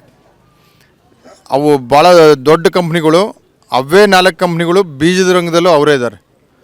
ಇವತ್ತು ರೈತರು ಯಾರು ಅವ್ರ ಬೀಜ ಅವ್ರು ಮಾಡ್ಕೊಳ್ಳೋದು ಬಿಟ್ಬಿಟ್ಟಿದ್ದಾರೆ. ಎಲ್ಲರೂ ಮಾರ್ಕೆಟ್ ಅಂಗಡಿಯಿಂದನೇ ಕೊಂಡ್ಕೊಂಡ್ಬರ್ತಾರೆ. ಈ ಬೀಜಗಳು ಎಲ್ಲ ಭಾಳ ಮಟ್ಟ ಈ ಕಂಪ್ನಿಗಳೇ ಉತ್ಪಾದನೆ ಮಾಡೋದು. ಅವು ರೋಗ ನಿರೋಧಕ ಶಕ್ತಿ ಕಡಿಮೆ ಇರ್ತವೆ. ಆ ಥರದ್ದೇ ನಾವು ರೈತರು ತಂದು ಬಳಕೆ ಮಾಡಿದ್ರೆ ಅವು ನೀವು ಅನಿವಾರ್ಯವಾಗಿ ರಾಸಾಯನಿಕ ಗೊಬ್ಬರ, ರಾಸಾಯನಿಕ ಕೀಟನಾಶಕ ಬಳಸಲೇಬೇಕು. ಆ ರೀತಿ ಪರಿಸ್ಥಿತಿ. ಅದು ಅಷ್ಟಕ್ಕೆ ನಿಂತಿಲ್ಲ, ಆ ರೀತಿ ಬೆಳೆದಿರೋವನ್ನು ನಾವು ಊಟ ಮಾಡಿದ್ರೆ ನಮಗೆ ಅನಾರೋಗ್ಯ ಬರಲೇಬೇಕು. ನಾವು ಮತ್ತೆ ಎಲ್ಲಿಗೆ ಹೋಗ್ತೀವಿ? ಡಾಕ್ಟ್ರು, ಹಾಸ್ಪಿಟ್ಲು ಅಂತಂದು ಅಲೋಪತಿ ವೈದ್ಯ ವಿಧಾನದ ಮೇಲೆ ಅವಲಂಬನೆ ಆಗಿದ್ದೀವಿ. ಅಲ್ಲೂ ಕೂಡ ಇವೇ 4 ಕಂಪ್ನಿಗಳು ಆ ರಂಗದಲ್ಲೂ ಇದ್ದಾರೆ. 3 ರಂಗದಿಂದ ರಕ್ತ ಏರಿದಂಗೆ ಲಾಭ ಮಾಡ್ತಾಯಿದ್ದಾವೆ. ಈ ಥರ ಈ ವಿಷವರ್ತುಲ ನಡೀತಿರೋದು. ಈ ವಿಷವರ್ತುಲದಿಂದ ಹೊರ ಬೀಳ್ಬೇಕಂದ್ರೆ ಮೊದಲು ಶುರುವಾಗೋದು ಪಾರಂಪರಿಕ ಬೀಜಗಳಿಂದ. ಜವಾರಿ ಬೀಜ ಅಥವಾ ನಾಟಿ ಬೀಜ ಅಂತ ಏನು ಕರಿತೀವಲ್ಲ, ಆ ತಳಿಗಳನ್ನು ನಾವು ಮೊದಲು ಮಾಡಿದರೆ ರೈತರಿಗೆಲ್ಲ ಅರ್ಧ ಕೆಲಸ ಇರೋದಿಲ್ಲ. ಅಷ್ಟು ಅನುಕೂಲತೆ ಇದೆ. ಈ ವಿಷವರ್ತುಲಿಂದ ಹೊರಗೆ ಬಂದು ನಾವು ಮಾಡಲಿಕ್ಕೆ ಸಾಧ್ಯತೆ ಇದೆ. ಅದು ಖಂಡಿತವಾಗಿ ಇವತ್ತಿನ ಕಾಲಮಾನದಲ್ಲೂ ಕೂಡ ಖಂಡಿತವಾಗಿ ಮಾಡ್ಬೋದು.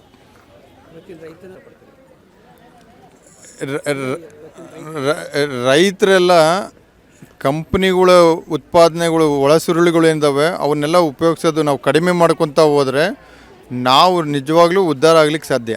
ಇವೆಲ್ಲ ರಾಸಾಯನಿಕ ಕೃಷಿ ಪದ್ಧತಿಯಿಂದ ಕಂಪ್ನಿಗಳು ಉದ್ಧಾರ ಆಗ್ತಿದ್ದಾವೆ, ಎಲ್ಲವೂ ಲಾಭ ಮಾಡ್ಕೊತಿದ್ದಾವೆ. ಸಣ್ಣವು ದೊಡ್ಡವು ಈ ರಂಗದಲ್ಲಿರೋ ಎಲ್ಲ ಕಂಪ್ನಿಗಳು ಲಾಭ ಆಗ್ತಾ ಇದ್ದಾವೆ. ಯಾವ ನಷ್ಟ ಅನ್ನೋದು ನಾವು ಎಲ್ಲೂ ನೋಡೋಕ್ಕೆ ಸಿಗೋದಿಲ್ಲ. ಆದರೆ ನಾವು ರೈತರು ಎಲ್ಲಿ ಇರೋರು ಅಲ್ಲೇ ಇದ್ದೀವಿ. ನಮ್ಮ ಸ್ಥಿತಿಗತಿಯಲ್ಲಿ ಉತ್ತಮ ಆಗಿಲ್ಲ. ಈ ರಾಸಾಯನಿಕ ಕೃಷಿ ಪದ್ಧತಿಯಲ್ಲಿ ಇದು ಸಾಧ್ಯವೂ ಇಲ್ಲ.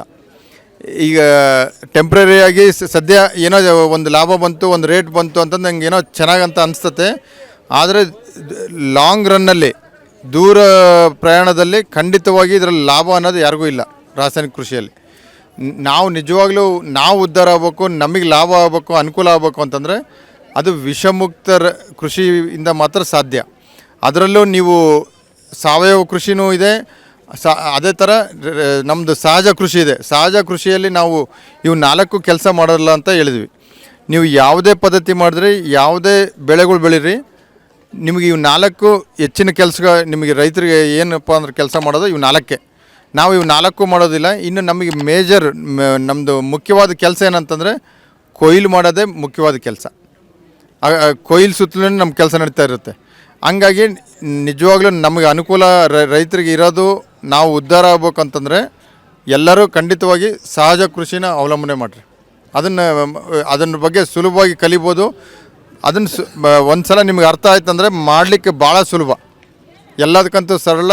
ನಾವು ನಿಜವಾಗ್ಲೂ ಇವತ್ತು ರೈತರು ಏನು ಕಷ್ಟ ಅನ್ನೋ ಪರಿಸ್ಥಿತಿ ಇದೆಯಲ್ಲ, ರೈತರು ಯಾರು ಅವರು ಅನುಸರಿಸ್ತಿರೋ ಪದ್ಧತಿಯಿಂದ ಕಷ್ಟ ಇದೆ. ಅದು ನಿಜವಾಗ್ಲೂ ಕೃಷಿಯಲ್ಲಿ ಕಷ್ಟ ಅನ್ನೋದಿಲ್ಲ, ಕೃಷಿಯಲ್ಲಿ ಸಮಸ್ಯೆಗಳು ಇಲ್ಲ.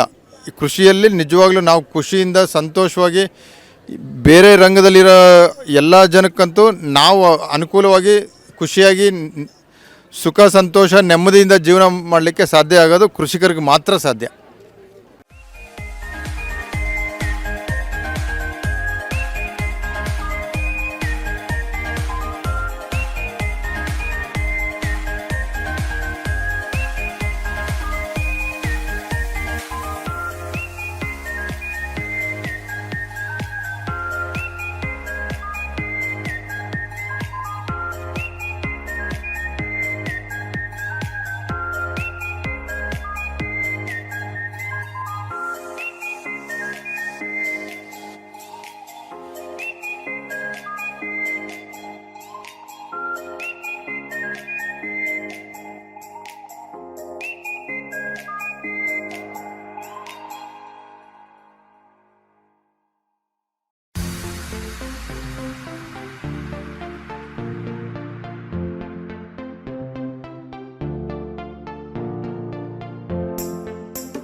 ನಕ್ಷತ್ರ ಟಿವಿ ಲೋಕಲ್ ನ್ಯೂಸ್, ಇದು ನಿಮ್ಮದೇ ಧ್ವನಿ.